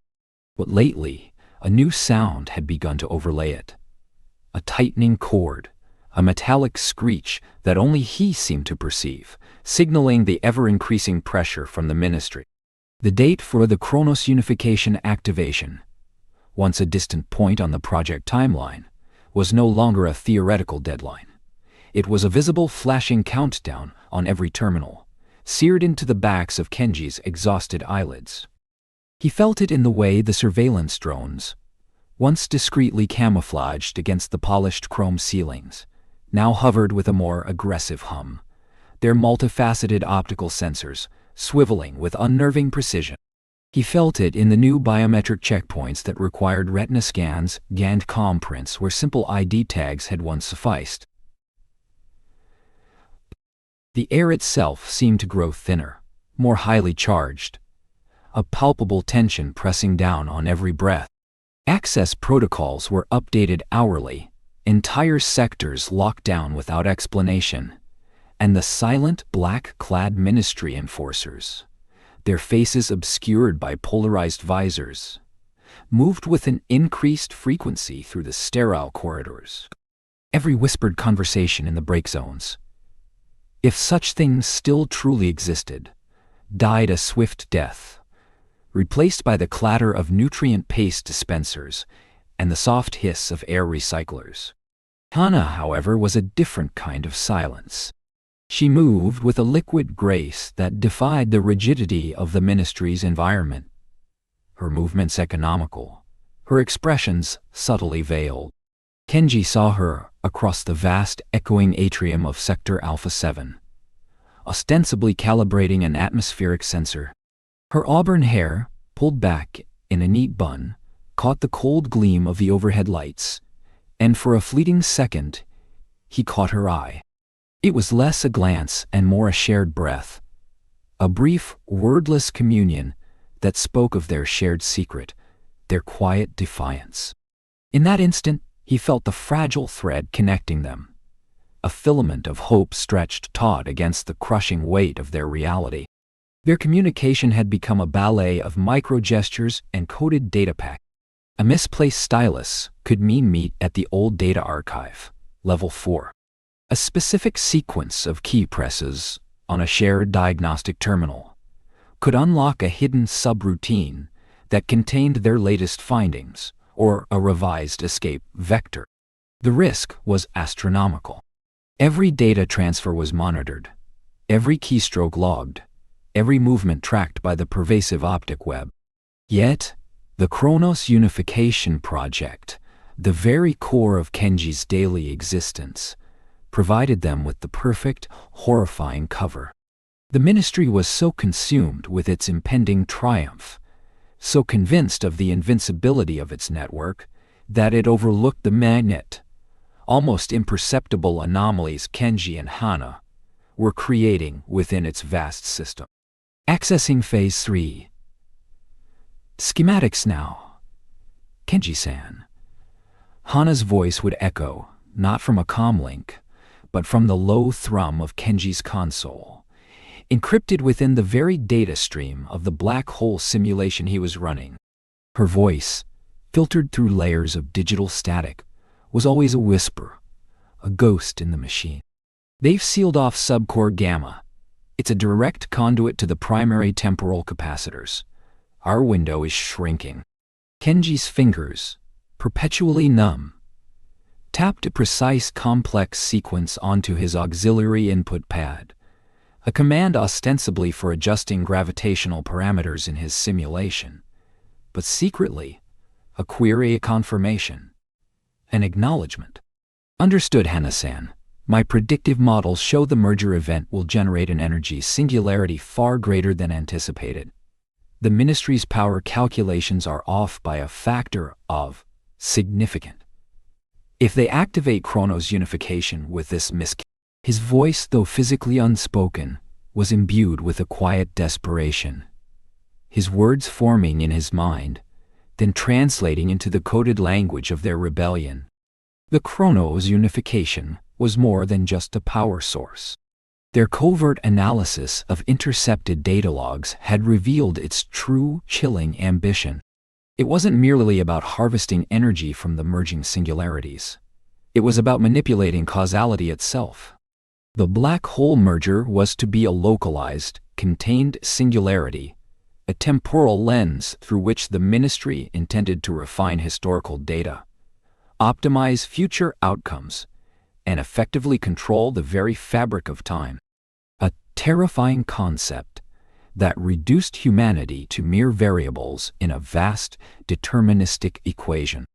And Kenji simulated black holes, the very objects he was tasked with merging, were the key to its horrific success. We need the access codes for the Master Kronos node. Hana's message came through, a series of flickering anomalies in the simulated accretion disk of his secondary black hole. Without them, we can't initiate a core override. My latest scan shows the node is running on an old, forgotten cipher protocol. Ministry oversight, it's our only chance. The Master Kronos node. Kenji knew it. It was deep within the Ministry's impenetrable central processing hub, a fortress within a fortress. No human, not even the highest-ranking Ministry officials, could physically access it without generating a dozen immediate alerts. It was automated, self-regulating, a digital god. His fingers danced over the input, a silent dialogue. The cipher protocol. Is it related to the pre-Ministry era algorithms? The ones that were purged from all public networks? He thought of the fragmented historical texts he had once glimpsed, before they were redacted by the Ministry's relentless information filters. Old Earth's wild, untamed data streams. Precisely. Hannah's response was quick, a brief, almost imperceptible tremor through the server racks that only Kenji would notice. A remnant, a ghost. But it's shielded by a biometric lock. A high-ranking official's imprint is required. Someone with Tier Omega clearance. The weight of this new requirement settled over Kenji like a shroud. Tier Omega clearance was reserved for the Ministry's inner circle, the silent architects of the New World. Obtaining such an imprint was unthinkable. But the Chronos unification countdown was now in days, not weeks. The simulation on his screen, the twin singularities spiraling closer, reflected their own accelerating doom. One evening, as the synthetic dusk painted the enclave's skylights in hues of corporate violet, Kenji was performing a routine integrity check on a peripheral server farm, deep in the seldom-used Subsector 9. It was one of the Ministry's blind spots, a relic of an older expansion project that hadn't been fully integrated into the newest surveillance matrix. This was their designated dead drop zone, where they would share physical data chips when digital transfers were too risky. He moved slowly, deliberately, his movements designed to appear fatigued and unremarkable. His eyes, though heavy, scanned every shadow, every glint off the polished floors. The air here was colder, with a faint smell of ozone and disuse. He located the hidden compartment beneath a frayed power conduit, his fingers tracing the familiar contours of the release switch. Just as he was about to retrieve the chip, a sharp, metallic eye-clack echoed from deeper within the sector. Kenji froze. It was the sound of an enforcer's boots on the metal grating, magnified by the desolate acoustics of the empty hall. His heart lurched, a frantic drum against his ribs. He immediately straightened, his face carefully blank as if simply checking the conduit. A lone enforcer rounded the corner, their multi-spectrum helmet glowing faintly in the dim light. They were a hulking silhouette, their movements unnaturally fluid for their size. Kenji held his breath, willing himself to appear invisible, just another cog in the Ministry's vast machine. Citizen. Designation. 743. Theta. The enforcer's voice was a low, synthesized rumble, devoid of inflection. Your presence in this sector is not logged within approved parameters. State your purpose. Kenji's mind raced. He had to think fast. This wasn't a patrol. This was a direct query. Someone had flagged his presence, or they were looking for IA something. Was this it? Had they been found out? Routine diagnostic check. Unit 197, Delta. Kenji replied, his voice carefully controlled, his tone mimicking the Ministry's own detached professionalism. He gestured vaguely at the power conduit. Fluctuation detected in subnode 4. B protocol. 8 beta mandates. Immediate on-site verification. He hoped his obscure jargon would deter further inquiry. The enforcer remained motionless, its helmet swiveling slightly, its internal sensors undoubtedly analyzing his biometrics, his vocal stress patterns. The silence stretched, taut and agonizing. Kenji could feel sweat trickling down his spine beneath his uniform. He could almost hear the whirring of the enforcer's internal processors, assessing, judging, dodging. There is no record of Protocol 8 Beta in current directives, the enforcer stated, the synthesized voice unwavering. Nor is a fluctuation reported for Unit 197 Delta. A cold dread seeped into Kenji's bone. They knew. They had to. He was caught. His mind flashed to Hana, to the dangerous plan they had painstakingly built. Was this the end? Would the Ministry simply make them disappear? Another statistic in the ever-optimizing Chronos? Suddenly, a cacophony of alarms blared through the Enclave's comms network, piercing the silence. Red emergency lights began to pulse, casting the corridor in an infernal glow. The enforcer's head snapped up, its attention momentarily diverted. "Unforeseen system anomaly," the synthesized voice stated, a rare flicker of something akin to confusion in its tone. "Origin: Sector Alpha 7. Central Chronos. Terminal... Kenji seized the instant. "Anomaly detected, unit," he stated, his voice now imbued with a carefully faked urgency. "I am responding to the primary alert. Protocol Delta 9 Lambda mandates immediate response from all available technicians for a Level 3 system breach." He didn't wait for a response. Pushing past the momentarily bewildered enforcer, his movements quickening to a desperate jog. He knew there was no Protocol Delta 9 Lambda and no Level 3 system breach of that kind. But the Ministry loved its protocols, and the enforcer, for all its advanced processing, was fundamentally programmed for strict adherence. As he ran, his heart still hammering, a single impossible thought crystallized in his mind. The anomaly. Sector Alpha 7, Tor. Central Chronos, Terminal. It could only be Hana. She had created a diversion. A massive, risky, beautiful diversion. She was drawing their attention away, giving him a chance. He reached a safe, unmonitored maintenance shaft, fumbling for his concealed comm unit.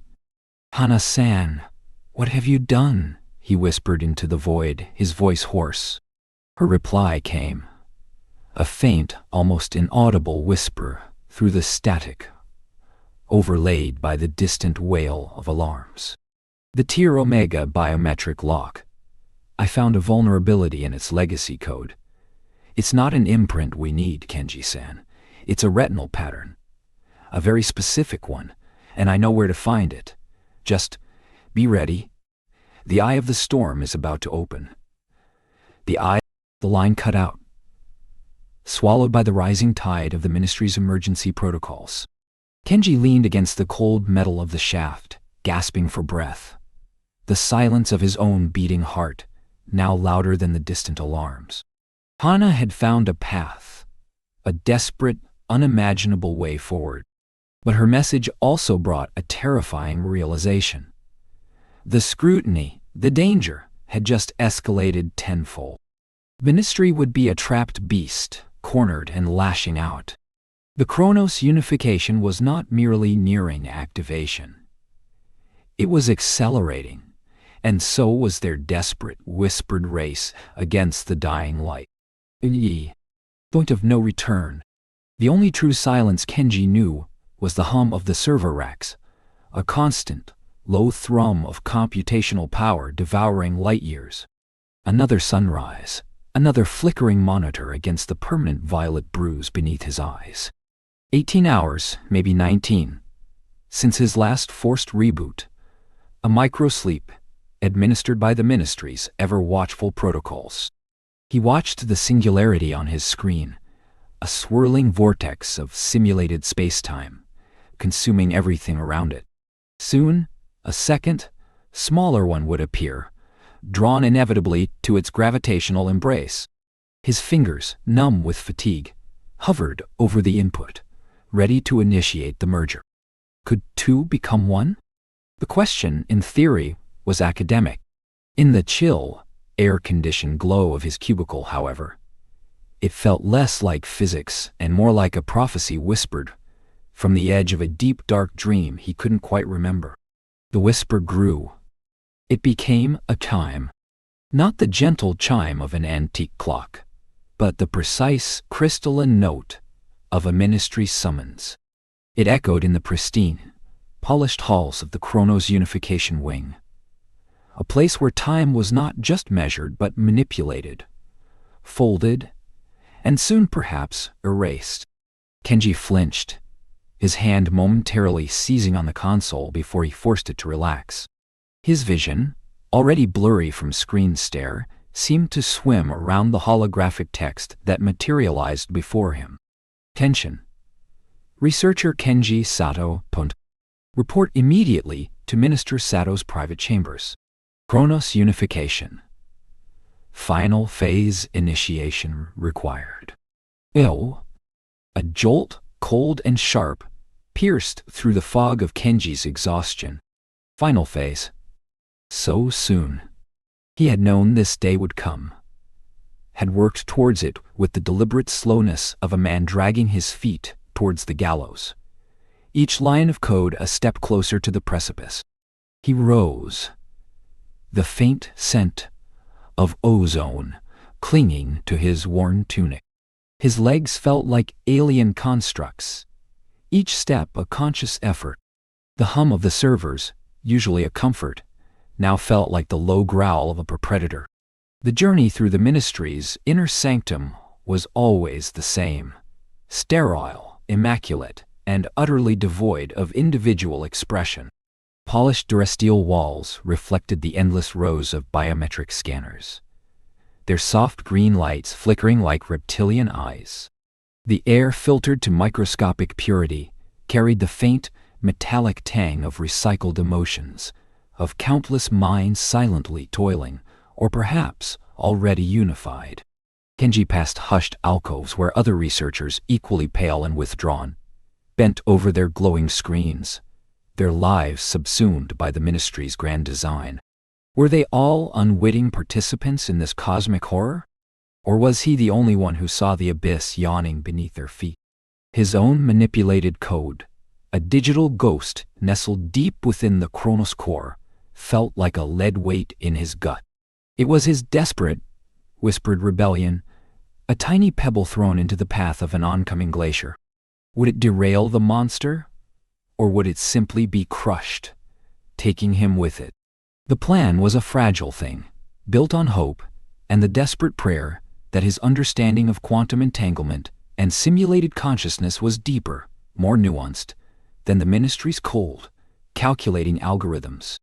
He had sought a flaw, a backdoor, a tiny crack in the Chronos unification's monolithic facade, through which he might save the countless minds it intended to consume. And he believed he had found it.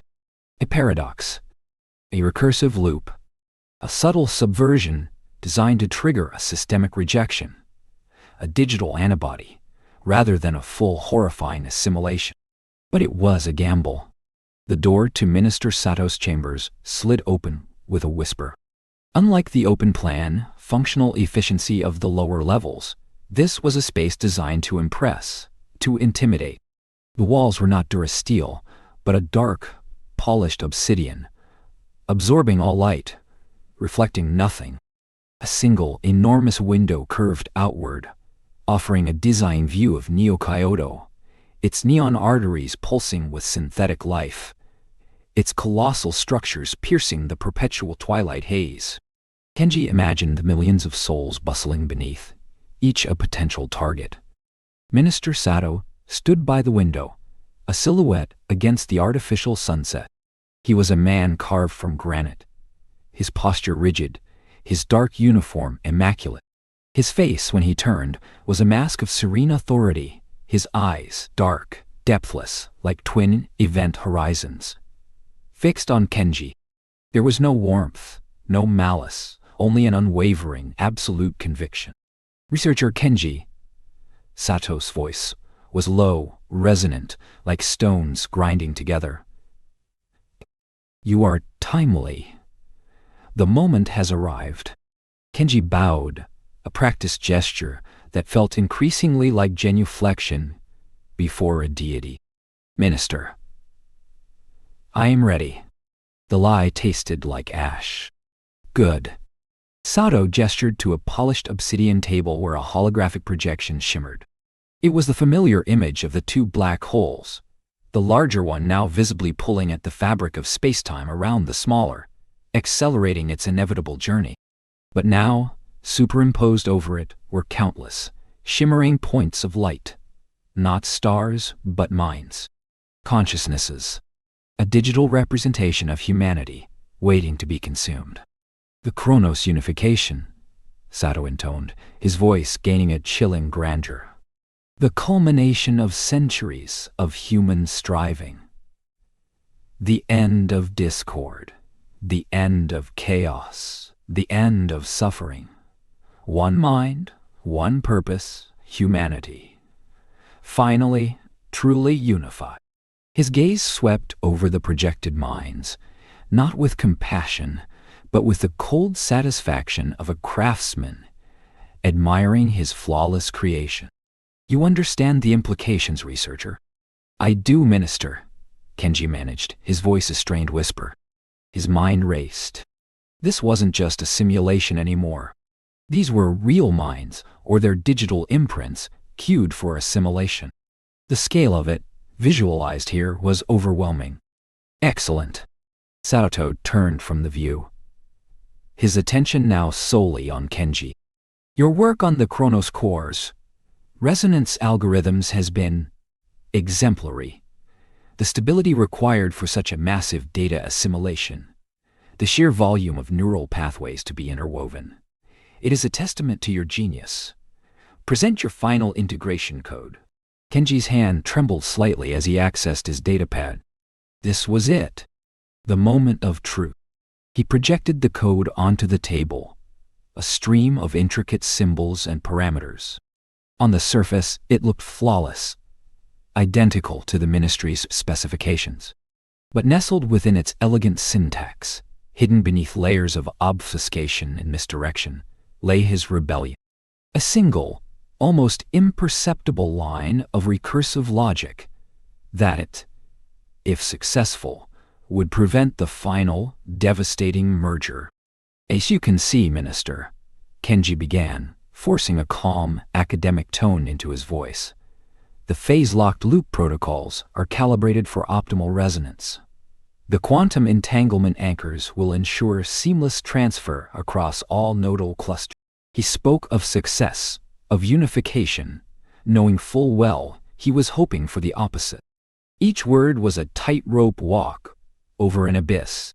Sato leaned forward, his eyes scanning the code with an unsettling intensity. Kenji held his breath. Had he made a mistake?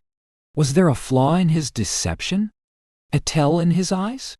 He felt the prickle of sweat on his brow, the frantic thump of his heart against his ribs. Pressure in the room mounted, suffocating him.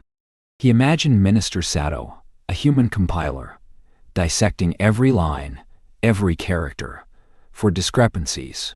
A long, agonizing moment passed. The only sound was the faint hum of the projected code, the distant pulse of Neo Kyoto, and the frantic drumbeat in Kenji's own chest. Finally, Sato straightened. Impressive, researcher. Your precision is commendable. A fine culmination of your dedication. He tapped a command into his own console. Execute Chronos. Unification, final phase. The words hung in the air, heavy with irreversible consequence. Kenji watched, his vision blurring as the holographic display on the table shifted. The two black holes, the simulated singularities, began to accelerate their merge. Countless points of light, the minds, shimmered with a nervous energy, drawn inexorably towards the vortex. A high-pitched whine began to emanate from the ministry's foundations, a sound that vibrated through the very soles of Kenji's feet, climbing in pitch and intensity. It was the sound of the vast Chronos unification engine spooling up, preparing to absorb, to integrate, to erase individuality on a scale never before conceived. And then Kenji felt it. A cold, dread certainty that his manipulated code was about to go live. Not in a theoretical simulation, not in a controlled test environment, but in the sprawling, terrifying reality of the ministry's ultimate project. The points of light on the display began to stretch, to deform, elongating into tendrils of light, drawn into the expanding gravitational pull of the merging singularity. He saw the faces then, or imagined them, the quiet despair in a researcher's eyes, the vibrant curiosity of a child's mind, the nuanced wisdom of an elder. All of them, millions, billions, about to be pulled into that terrifying singular embrace. The black holes on the screen weren't just physics anymore. They were hungry mouths, opening wide, ready to consume. And his code, his tiny act of defiance, was now hurtling into that maw, a prayer offered at the altar of oblivion. He had done it. He had presented the code. He had initiated the final phase. And now he realized with a sickening lurch, the system was truly, irrevocably about to go live. The whisper from his deep, dark dream became a scream, echoing in the silent chambers of his soul. The hungry mouths were closing. The resonance cascade. The only true silence, Kenji knew, was the hum of the server racks, a constant, low thrum of computational power devouring light years. Another sunrise, another flickering monitor against the permanent violet bruise beneath his eyes. 18 hours, maybe 19, since his last forced reboot, a micro-sleep administered by the Ministry's ever-watchful protocols. He watched the singularity on his screen, a swirling vortex of simulated space-time, consuming everything around it. Soon, a second, smaller one would appear, drawn inevitably to its gravitational embrace. His fingers, numb with fatigue, hovered over the input, ready to initiate the merger. Could two become one? The question, in theory, was academic. In the chill, air-conditioned glow of his cubicle, however, it felt less like physics, and more like a prophecy whispered from the edge of a deep, dark dream he couldn't quite remember. The moment stretched, thin as a stretched membrane, on the precipice of an irreversible act. The primary singularity pulsed, a silent, ravenous maw on his display, its event horizon shimmering with simulated distortions.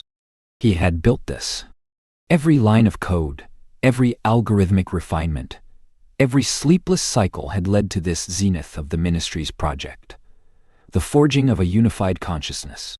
A singular collective mind, supposedly for the betterment of all, a seamless, thought-bound utopia, where dissent was an impossibility, where every spark of individuality was meticulously woven into the grand tapestry of the Ministry's will. His fingers, trembling not from fatigue but from the stark, cold weight of decision, did not move towards the initiate merge command. Instead, they ghosted over a different sequence, one painstakingly, secretly, crafted over months of stolen cycles and encrypted data packets. A counter-protocol. Not a merger, but a feedback loop. A resonance. His gaze flickered to the small, cracked screen of his personal comm unit, tucked away beneath a stack of mandated data logs. The last transmission, a fragmented message from a ghost, a whisper of a forgotten name, had been the catalyst. They seek to erase the dream, it had said, but the dream is who we are. The memory of that deep, dark dream, a field of silver grass under a sky unmarred by city lights, a melody played on a forgotten instrument, surged, then receded like a wave pulling back before a tsunami. With a silent, ragged breath that felt like the last he might ever take, Kenji's thumb pressed the final, confirming input, resonated in it. For a fraction of a second, nothing. Then, a high-frequency whine began to build, not from his speakers, but from the very core of the server racks around him. It wasn't the low thrum he knew. This was a keening, a vibration that hummed through the floor, up his chair, into the marrow of his bones. His monitor, instead of displaying the expected convergence of singularities, erupted into a chaotic symphony of light. Data streams fractured into impossible fractals. Geometric patterns pulsed with a blinding luminescence, then dissolved into swirling nebulae of pure, raw energy. The simulated spacetime on screen didn't merge. It worked, twisting into a kaleidoscope of impossible angles, reflecting back not the black holes, but something vast, intangible, and profoundly alien. A dizzying wave of sensation washed over Kenji. It was like a million forgotten memories trying to surface all at once. A rush of faces, sounds, and emotions that weren't his own, yet felt intimately familiar. The air in the cubicle grew thick, charged with an invisible energy. His mind reeled, poised on the edge of a precipice, yet a strange, cold lucidity held him anchored. He was witnessing it, feeling it, but not fully consumed. Not yet. He looked up, beyond the glass partition of his cubicle. In the sterile, illuminated expanse of the central operations floor, the first ripples of his counter-protocol began to manifest. A senior analyst, meticulous even in his sleep deprivation, slumped forward onto his console, his glasses askew. Across the aisle, a ministry technician, mid-sip of nutrient paste, froze, his eyes staring blankly at his screen before his head lolled back against the wall. A guard, patrolling with robotic precision, stumbled, caught himself, then slowly, gracefully, sank to his knees, his weapon clattering softly against the polished floor. Then came the sounds. A fragmented choir of system alarms began to chime, but they were disjointed, off-key, like a symphony played by instruments suddenly out of tune, fading in and out as circuits overloaded or went dormant. The ubiquitous hum of the facility, the low, steady heartbeat of the ministry's control, began to falter, replaced by the rising, keening whine that now permeated the very air. The feedback loop, a parasitic frequency woven into the ministry's pervasive neural network, was propagating. And it was hungry. It was seeking the deep, dark dream in everyone. Across Neo-Tokyo, the sudden, unpredictable dream states erupted. On a high-speed maglev train, hurtling through the city's illuminated arteries, an entire carriage of commuters slumped in unison. Their personal comm units, previously blaring with ministry-approved news feeds or productivity alerts, went silent, their screens flickering erratically. A salaryman, mid-document review, found himself suddenly adrift in a sun-drenched field of tall, whispering grass, a forgotten melody echoing in his ears. A young woman, meticulously applying her makeup, saw not her reflection, but the face of a grandmother she'd never known, laughing freely, her eyes bright with an unfamiliar, profound joy. The automated train, its control system suddenly bereft of conscious oversight, shrieked as emergency brakes engaged, then shuddered to a complete, inexplicable halt, its internal lights dimming to a faint, pulsing glow. In the pulsating heart of the commercial district, a kaleidoscope of neon and holographic advertisements, the chaos unfolded with a terrifying, ethereal beauty. Crowds, thick as currents in a river, stumbled and collapsed. A street vendor's automated sushi bot spun wildly, then sprayed its contents onto the pristine pavement before powering down. Above the masses, a towering holographic geisha, mid-performance, flickered, distorted into a grotesque, pixelated nightmare, then froze, her luminous form suspended in a grotesque tableau against the perpetually twilight sky. The ceaseless manufactured chatter of the city, the drone of a million comm units, the ubiquitous jingles of product promotion, the clipped, polite tones of public service announcements, began to falter, then stutter into an eerie, disorienting silence. In the towering arcologies, where millions lived their highly regimented lives, the shared dream state became a terrifying, intimate intrusion. Families at their nutrient-paced dinners slumped over their tables, utensils clattering. Individuals in their private sleep chambers, their minds usually lulled into ministry-sanctioned rest sequences, were plunged into vivid, often nightmarish, personal revelations. A child, usually dreaming of ministry-mandated play scenarios, found herself in a boundless dark void, pursued by the crushing weight of an unseen, formless entity. An elderly woman, whose memories had been meticulously curated and archived by the ministry, suddenly felt the cool touch of real rain on a real window pane, the scent of damp earth filling her nostrils, triggering a painful, beautiful memory of a childhood long since erased. The very infrastructure of Neo-Tokyo, meticulously woven into the ministry's omnipresent neural network, began to unravel. Traffic lights on major thoroughfares flickered through red, amber, and green in a frantic, meaningless dance, then simply went dark. Automated transport pods, pilotless and silent, drifted aimlessly, some colliding with soft thuds against static structures, others simply stalling, creating impenetrable gridlock. The carefully managed power grid, designed for seamless efficiency, began to fluctuate wildly. District-wide blackouts cascaded, plunging entire sectors into sudden, overwhelming darkness, only for emergency lights to stutter on, casting long, dancing shadows, before flickering out again. The city, usually a symphony of controlled light and sound, was becoming a canvas of sporadic, beautiful terror. In the deepest, most secure ministry control hubs, the scale of the counter-protocol's impact became chillingly apparent.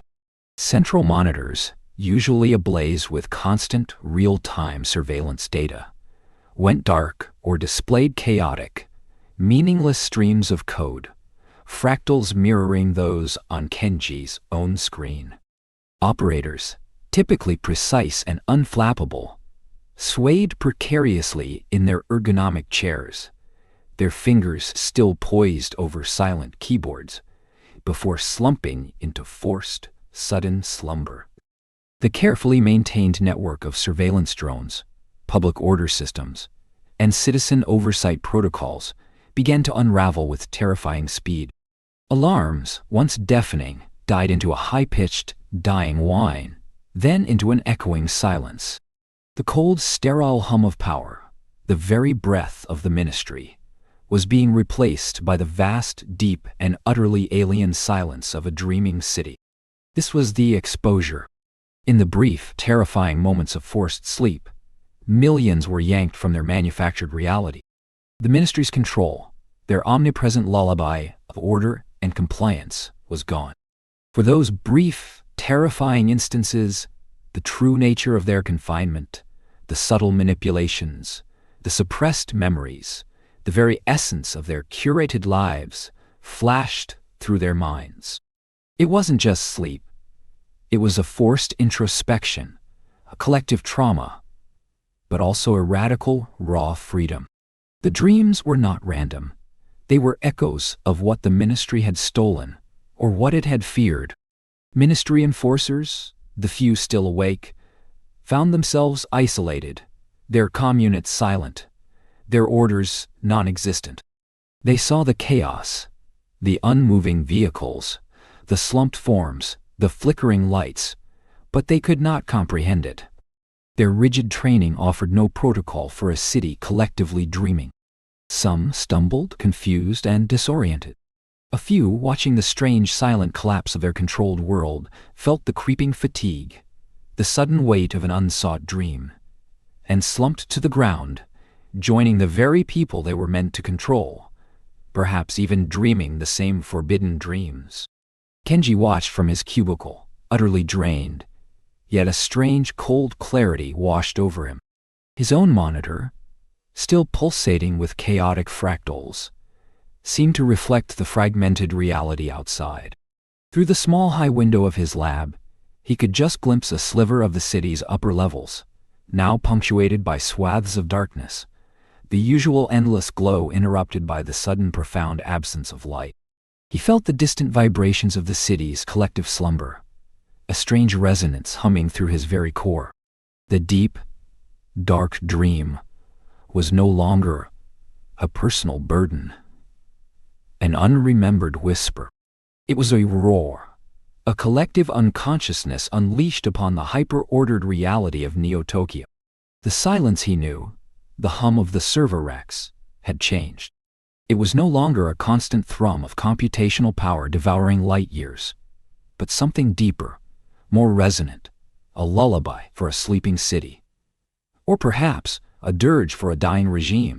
He closed his eyes, leaning back against the cool, unforgiving plastic of his chair. The system hadn't broken. It was dreaming. And in that dream, the truth, fragmented and terrifying as it was, might finally be seen. He had sown chaos, but in doing so, he had, for a fleeting, precious moment, allowed millions to remember what it meant to truly dream. The sleepy scientist had awoken the city. And now, the true nightmare, or perhaps the true awakening, would begin. Aftershocks and awakenings. The silence, if it could still be called that, was shattered. Not by an explosion, but by a cascade of tiny, intimate failures. The low thrum of the server racks, Kenji's only constant, choked, then sputtered, a dying gasp of processed data. The violet bruised monitors flickered, not in sequence, but erratically, like 1,000 dying stars winking out across a digital cosmos. The black hole on his screen, moments after he had initiated the merger, had dissolved into a pixelated static, a forgotten god swallowed by the void. His fingers, still hovering, now twitched, useless. The chill, air-conditioned glow of his cubicle was replaced by an oppressive dimness, broken only by the sporadic, frantic strobing of emergency lights. The air, usually sterile and recycled, now carried the faint, acrid tang of ozone and something else, a metallic, desperate smell that spoke of circuits frying and systems seizing. Then came the sound. Not the automated whispers of the ministry's ever-present protocols, but human sounds. A strangled cough from a cubicle 2 rows over. A low, guttural moan from another. A sharp, gasping intake of breath, like someone surfacing from deep water after holding it too long. The ministry's power grid wasn't merely flickering, it was failing, specifically in its most insidious function. The reboot protocols, the forced micro-sleeps, the gentle, chemical lobotomies that kept the workforce pliable and forgetful. They were all collapsing. Kenji pushed himself back from his desk, the ancient ergonomic chair screeching in protest. His own mind felt like 1,000 fragments of broken glass, swirling in a dark current. He remembered, what? A dream? A memory. Ace, gentle and defiant, shrouded in violet light. Hana. He scrambled to his feet, legs unsteady, as if he hadn't used them properly in years. The emergency lights continued their desperate dance, painting the vast, open-plan office in shifting shadows. Figures began to stir in the surrounding cubicles, not with the accustomed methodical precision of a ministry-sanctioned awakening, but with a visceral, uncoordinated agony. Some slumped, still trapped in the half-life of their forced slumber. Others pushed up, their eyes wide, unfocused, and terrifyingly blank. A man, his face a roadmap of chronic exhaustion, rose slowly, his hands pressed against his temples as if to hold his skull together. He swayed, then looked around, his gaze finally settling on Kenji. There was no recognition, only a raw, primal bewilderment. Then, a flicker. A sudden violent jolt of memory seemed to hit him. His eyes widened further, filling with an unspeakable sorrow. A choked sob escaped his lips, a sound so utterly human and broken that it sliced through the dying hum of the machines. My daughter," he whispered, the words ragged, as if unused for decades. He crumpled back into his chair, weeping silently. It was happening everywhere. Disjointed awakenings. Minds reeling. The veil of induced amnesia, painstakingly woven by the ministry's neural pacifiers, was being ripped away. The forced sleep, designed to erase trauma and maintain productivity, was now a source of collective nightmare, a floodgate of suppressed memories bursting forth. Faces contorted with grief, with confusion, with a dawning horror that was both personal and shared. They remembered names, places, fragments of lives stolen, dreams unfulfilled. Kenji moved, his own fragmented consciousness urging him forward, a name echoing in his inner void. Hana. He navigated the labyrinthine rows of cubicles, stepping over discarded data slates and tangles of wires. The air grew thick with unspoken pain, a heavy, palpable sorrow that felt like a physical weight on his chest. He found her, not far from his own section, hunched over her terminal, her usually precise movements replaced by a slow, trembling tremor. Her head was bowed, her dark hair obscuring her face. "Hana," he whispered, his voice hoarse. She flinched, then looked up. Her eyes, usually sharp and intelligent, were glazed with the same disorientation he'd seen in others, yet beneath it, a nascent fire flickered. A single tear tracked a clean path down her cheek. "Kenji," she breathed, the sound a mix of relief and profound distress. It's all coming back." Her voice was like the soft rustle of dry leaves, fragile and on the verge of crumbling. "My brother, my home, before the ministry, the colors. I remember the colors." He reached for her hand. Her fingers were cold, but clasped his with surprising strength. The contact was a lifeline, a grounding point in the swirling chaos of fragmented reality. "We have to go," he urged, his gaze sweeping the increasingly volatile office. Some awakened workers were beginning to shout, not words, but guttural cries of anguish. Others were striking their consoles, impotent rage fueling their movements. The ministry's control was visibly fracturing. As if on cue, a harsh metallic voice boomed from the overhead speakers, distorted by the failing power. "All personnel report to central recalibration stations. Neural stabilization protocols initiated. Failure to comply will result." "They're trying to reset us," Hana said, her voice taut. "They're trying to put us back to sleep." Kenji didn't need convincing. He felt the phantom tug of the reboot on his own mind, the insidious urge to simply surrender and let the darkness claim him again. But the image of Hana's face, the memory of her brother, the sudden, overwhelming sensation of lost timeline, it was enough to fuel a desperate adrenaline. "Which way?" he asked, pulling her gently from her chair. She hesitated, her gaze darting towards the vast reinforced doors that led to the central corridors, the only official exit. Then her eyes fell on a maintenance hatch, small and unobtrusive, tucked away behind a stack of unused biomonitors. "That way," she said, her voice gaining a sliver of its old resolve. "I saw ministry technicians use it. It leads to a service tunnel, maybe out of the sector block." They moved quickly, blending into the surging tide of confused, rewoking bodies. The air was thick with the desperate murmurs of revelation, the soft sobs of rediscovery, the low growl of nascent anger. A woman with a bald head, likely a senior researcher, was rocking back and forth, clutching a shattered data slate, muttering about a field trip to the outer garden. She'd been forbidden to remember. A young man, barely more than a boy, was beating his fists against the wall, a raw, wordless cry torn from his throat. Reaching the hatch, Kenji fumbled with the latch. It was stiff, protesting years of disuse. Hana, with a sudden surge of strength, put her shoulder to it, and with a groan of metal, it popped open just enough for them to squeeze through. They tumbled into a narrow, dimly lit service tunnel, the heavy door clanging shut behind them, muffling the chaotic symphony of awakening. The tunnel was cold, smelling of stale air and dust.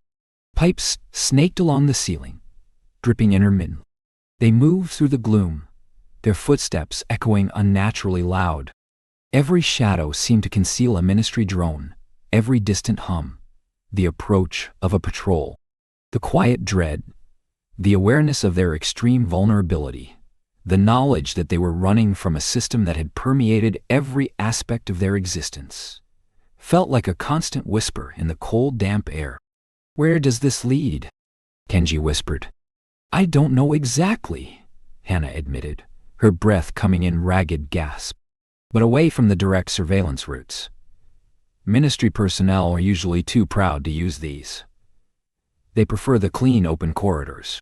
They walked for what felt like an eternity, the silence of the tunnel, broken only by their own labored breathing and the drip of condensation. Then, a faint rhythmic thudding reached them. It grew louder, more distinct, the unmistakable sound of automated footsteps. Patrol, Kenji breathed, grabbing Hannah's arm and pulling her into a shallow alcove behind a cluster of pipes.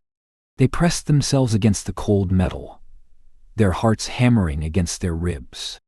The thudding grew louder, closer. A beam of stark white light pierced the gloom, sweeping down the tunnel. It was a Ministry Enforcer drone, its multi-jointed metallic legs moving with an unnerving precision, its optical sensor array glowing with an unblinking crimson intensity. It paused, its beam lingering on the very spot where they had just been. Then slowly, deliberately, it swept past their hiding place. They held their breath, not daring to move, until the rhythmic thudding faded into the distance. Only then did they release their pent-up breath, a shaky, mutual sigh. The sharp, immediate tension of the encounter was a stark reminder of the ever-present danger. "We need to get to the surface," Hannah whispered, her voice still trembling. Before they fully re-established control, they continued, driven by a desperate urgency. The tunnel eventually opened into a larger circular shaft, a vertical artery of the Ministry complex.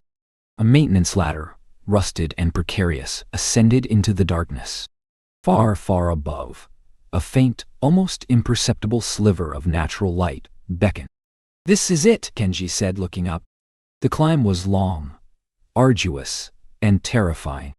Each rung was a test of strength, a battle against the fatigue that threatened to drag them back into the Ministry's cold embrace. Hannah, despite her earlier fragility, climbed with a tenacious grip, her gaze fixed on that distant promise of the outside. They emerged into a service alley, narrow and grimy, between two towering, brutalist Ministry buildings. The air hit them first. Not the stale, recycled air of the complex, but the real air of the city, tinged with exhaust fumes and a distant, indefinable scent of growth and decay. Above them, the sky was a bruised twilight, purple and gray, pierced by the artificial glow of the city's upper levels. But it was the sounds that truly overwhelmed them. The city, usually muted by the Ministry's pervasive sonic dampeners, was alive with a cacophony of unexpected noises. Sirens wailed, not the Ministry's controlled, urgent tones, but sharp, broken cries.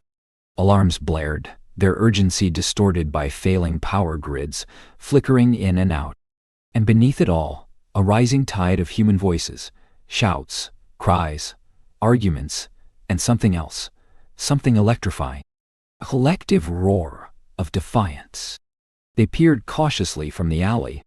The grand manicured plazas, usually patrolled by silent enforcer drones and filled with placid, controlled citizens, were now a tableau of magnificent chaos. People, dressed in the Ministry's drab, standardized uniforms, were milling about, no longer moving with the regimented purpose enforced by the protocols. Many stood frozen, hands covering their faces, overwhelmed by the sudden onslaught of memory. But others were different. A group of citizens, near a large, holographic billboard that usually displayed Ministry directives, had torn down a section of its wiring, causing it to short-circuit, showering sparks. They were yelling, not at each other, but at the broken image of the Ministry symbol. Further away, a Ministry Enforcer drone lay toppled, its crimson eye dark, surrounded by a ring of people. One man, his face streaked with tears and dirt, was kicking its inert chassis with a primal fury. The Ministry vehicles, usually cruising silently, were stalled, their systems failing, their lights sputtering. From inside one, a driver, an enforcer, stumbled out, his helmet askew, looking utterly bewildered, his hand reaching for a communicator that was clearly dead. The most profound sight, however, was simpler. It was the way people looked at each other. The blank, vacant stares had been replaced by something raw and honest.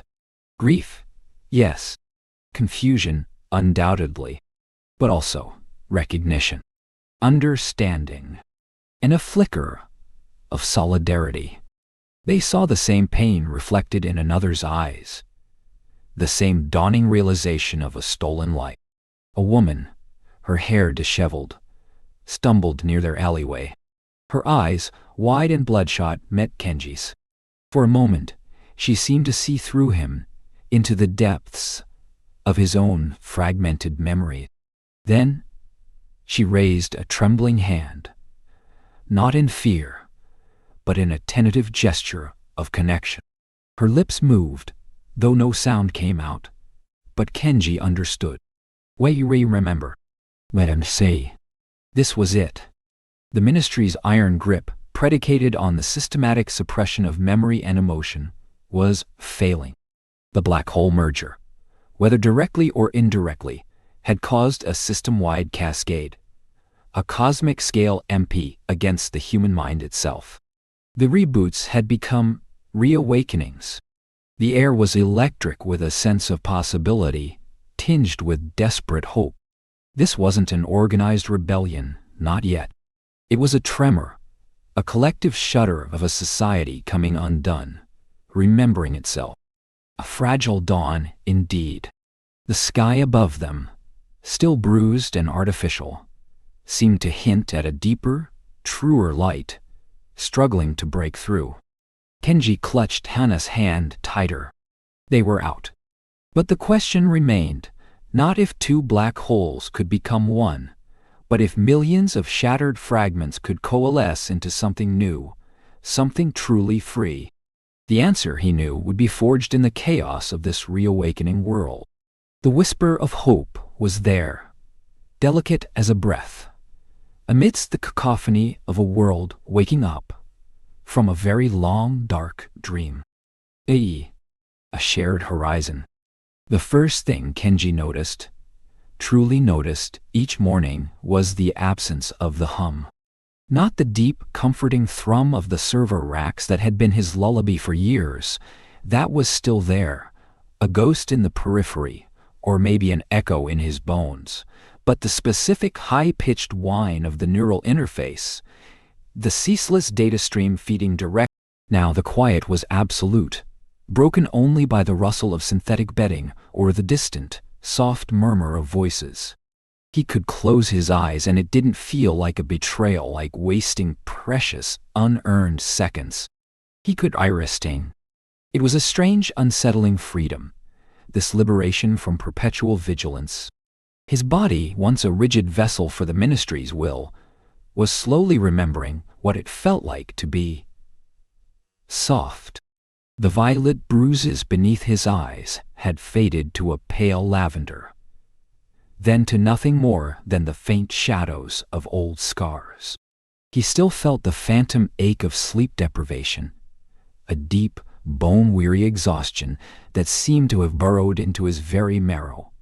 But now it was a memory, not a present torment. And with the exhaustion receding, a clarity began to emerge, sharp and sometimes painful. The world outside the Ministry's computational core was not a sudden burst of vibrant color, but a landscape still shrouded in a lingering twilight. The awakening hadn't been a clean snap, but a slow, often terrifying, unfurling. Millions, once tethered to the Ministry's ubiquitous protocols, their dreams harvested, their anxieties managed, their very consciousnesses nudged and shaped, were now adrift. Some felt an immediate liberating surge of self. Others were lost, disoriented, their internal compasses spun wildly by the sudden influx of unmediated sensation. Their faces, once blank, controlled canvases, now flickered with confusion, fear, and a raw, vulnerable bewilderment. This was where Kenji found his new purpose, a purpose that felt less like an assigned task and more like a quiet, insistent calling from deep within his own reawakened core. He no longer coded gravitational singularities. He helped navigate the singularities of human consciousness, each one a universe unto itself, suddenly untethered. He worked alongside Hannah, a woman whose quiet strength was a counterpoint to his own hesitant reemergence. She hadn't been a scientist, not in the ministry's sterile definition. Her expertise lay in the subtle architecture of community, in the almost forgotten art of listening.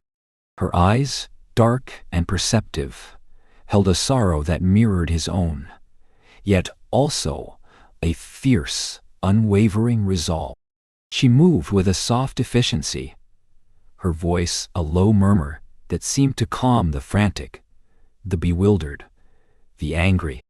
"They need anchors, Kenji," she had whispered to him one quiet dawn, watching a group of newly awakened people huddle together, their faces pale in the dim, recycled light of the reclaimed dormitory. The ministry's infrastructure, though crippled, still stood, repurposed piece by piece. Something real to hold on to, something that reminds them who they were, who they could be. Their first task was simple, yet profound, creating spaces for quiet.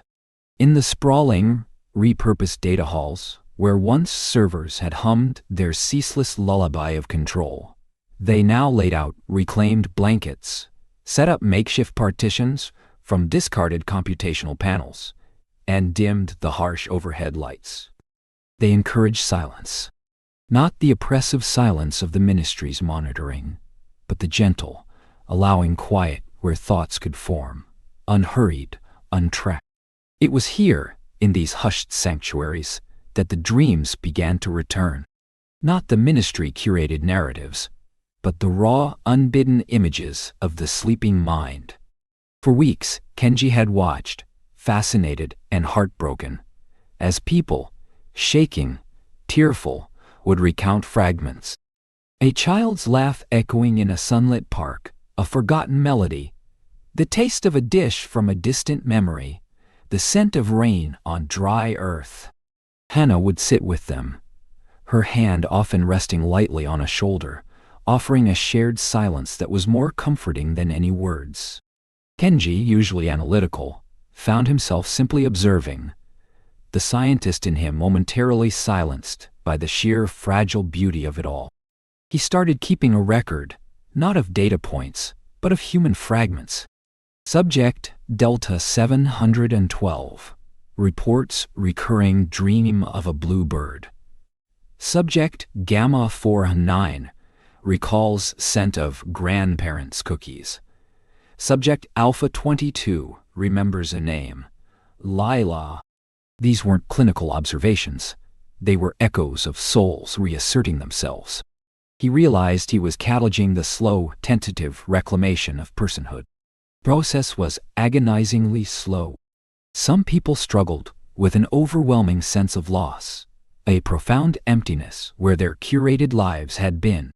They mourned not just the dreams stolen, but the years of unwitting compliance, the lives unlived. Anger, too, was a volatile current beneath the surface. Anger at the ministry, at themselves, at the sheer injustice of it all. One afternoon, a man gaunt and trembling began to sob, his voice a choked whisper. I remember a river, and I built a boat, a small one, with my own hands. Why can I remember it? Kenji, with a flicker of his old analytical self, pulled up archived architectural schematics from his memory banks. Old, disused files the ministry had deemed irrelevant. Among them, he found rudimentary boat designs, woodworking techniques. He printed them out on an old, sputtering ministry printer, the paper curled and stained. He handed them to the man. Perhaps, Kenji said, his voice softer than he'd ever heard it, you can build it again. The man looked at the schematics, then at Kenji, and for the first time, A spark, not of despair, but of nascent purpose, ignited in his eyes.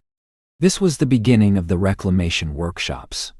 Hannah, ever practical, helped organize the acquisition of discarded materials, wires, plastic sheeting, even soil from hydroponic facilities. Kenji, using his deep understanding of the ministry's fragmented networks, accessed forgotten public domain files, music, art, poetry, forgotten histories. They started small, a few individuals sketching, humming, molding clay. Slowly, tentatively, others joined. The atmosphere in the repurposed halls began to shift, the sterile air filling with the faint scent of charcoal, the rustle of paper, the quiet hum of concentration. The ministry, though fractured, was not entirely gone. Their automated patrols, though less frequent, still roamed the outer sectors. Their remaining protocols, designed to subtly reassert control, sometimes flickered through the city's damaged infrastructure. There were whispers of reintegration efforts, of individuals who, overwhelmed by their new freedom, voluntarily sought the comforting numbness of the ministry's embrace. This was the ever-present shadow, the battle for true autonomy that Hannah had spoken of. One tense evening, a flicker of the old ministry control briefly reasserted itself, causing a sector-wide blackout and a momentary surge of anxiety through the awakened populace. Panic threatened to erupt. Kenji felt a familiar cold dread clench his stomach, the sensation of the old fear creeping back. But then he saw Hannah. She didn't shout, didn't try to force calm. Instead, she simply began to hum. A low, melodic tune, ancient and wordless. Others, drawn by the sound, instinctively joined her, their voices hesitant at first, then gaining strength. The darkness was still there, but it was filled with the fragile, harmonious sound of shared humanity. Kenji realized this was the high point, the climax of their current struggle, not a burst of violence, but a quiet, collective assertion of their reclaimed inner space against the returning shadow. It was a victory measured not in territory gained, but in fear overcome, in a communal breath held and released. He remembered the black holes on his screen, two separate entities drawn inexorably together, merging into one immense, unstoppable force. He had wondered if two could become one. Now, he saw it not as a theoretical physics problem, but as a living, breathing reality. The millions of individual consciousnesses, once isolated by the ministry, were not merging into a single uniform entity, but forming a nebula of interconnected, unique stars, each one contributing its own light to a larger constellation. The server hum, once a symbol of his confinement, now felt different. It was still there, an omnipresent reminder of the power that had almost consumed them, but now it was background noise. The true silence, the one that mattered, was the quiet breath of a child finally dreaming, untroubled dream.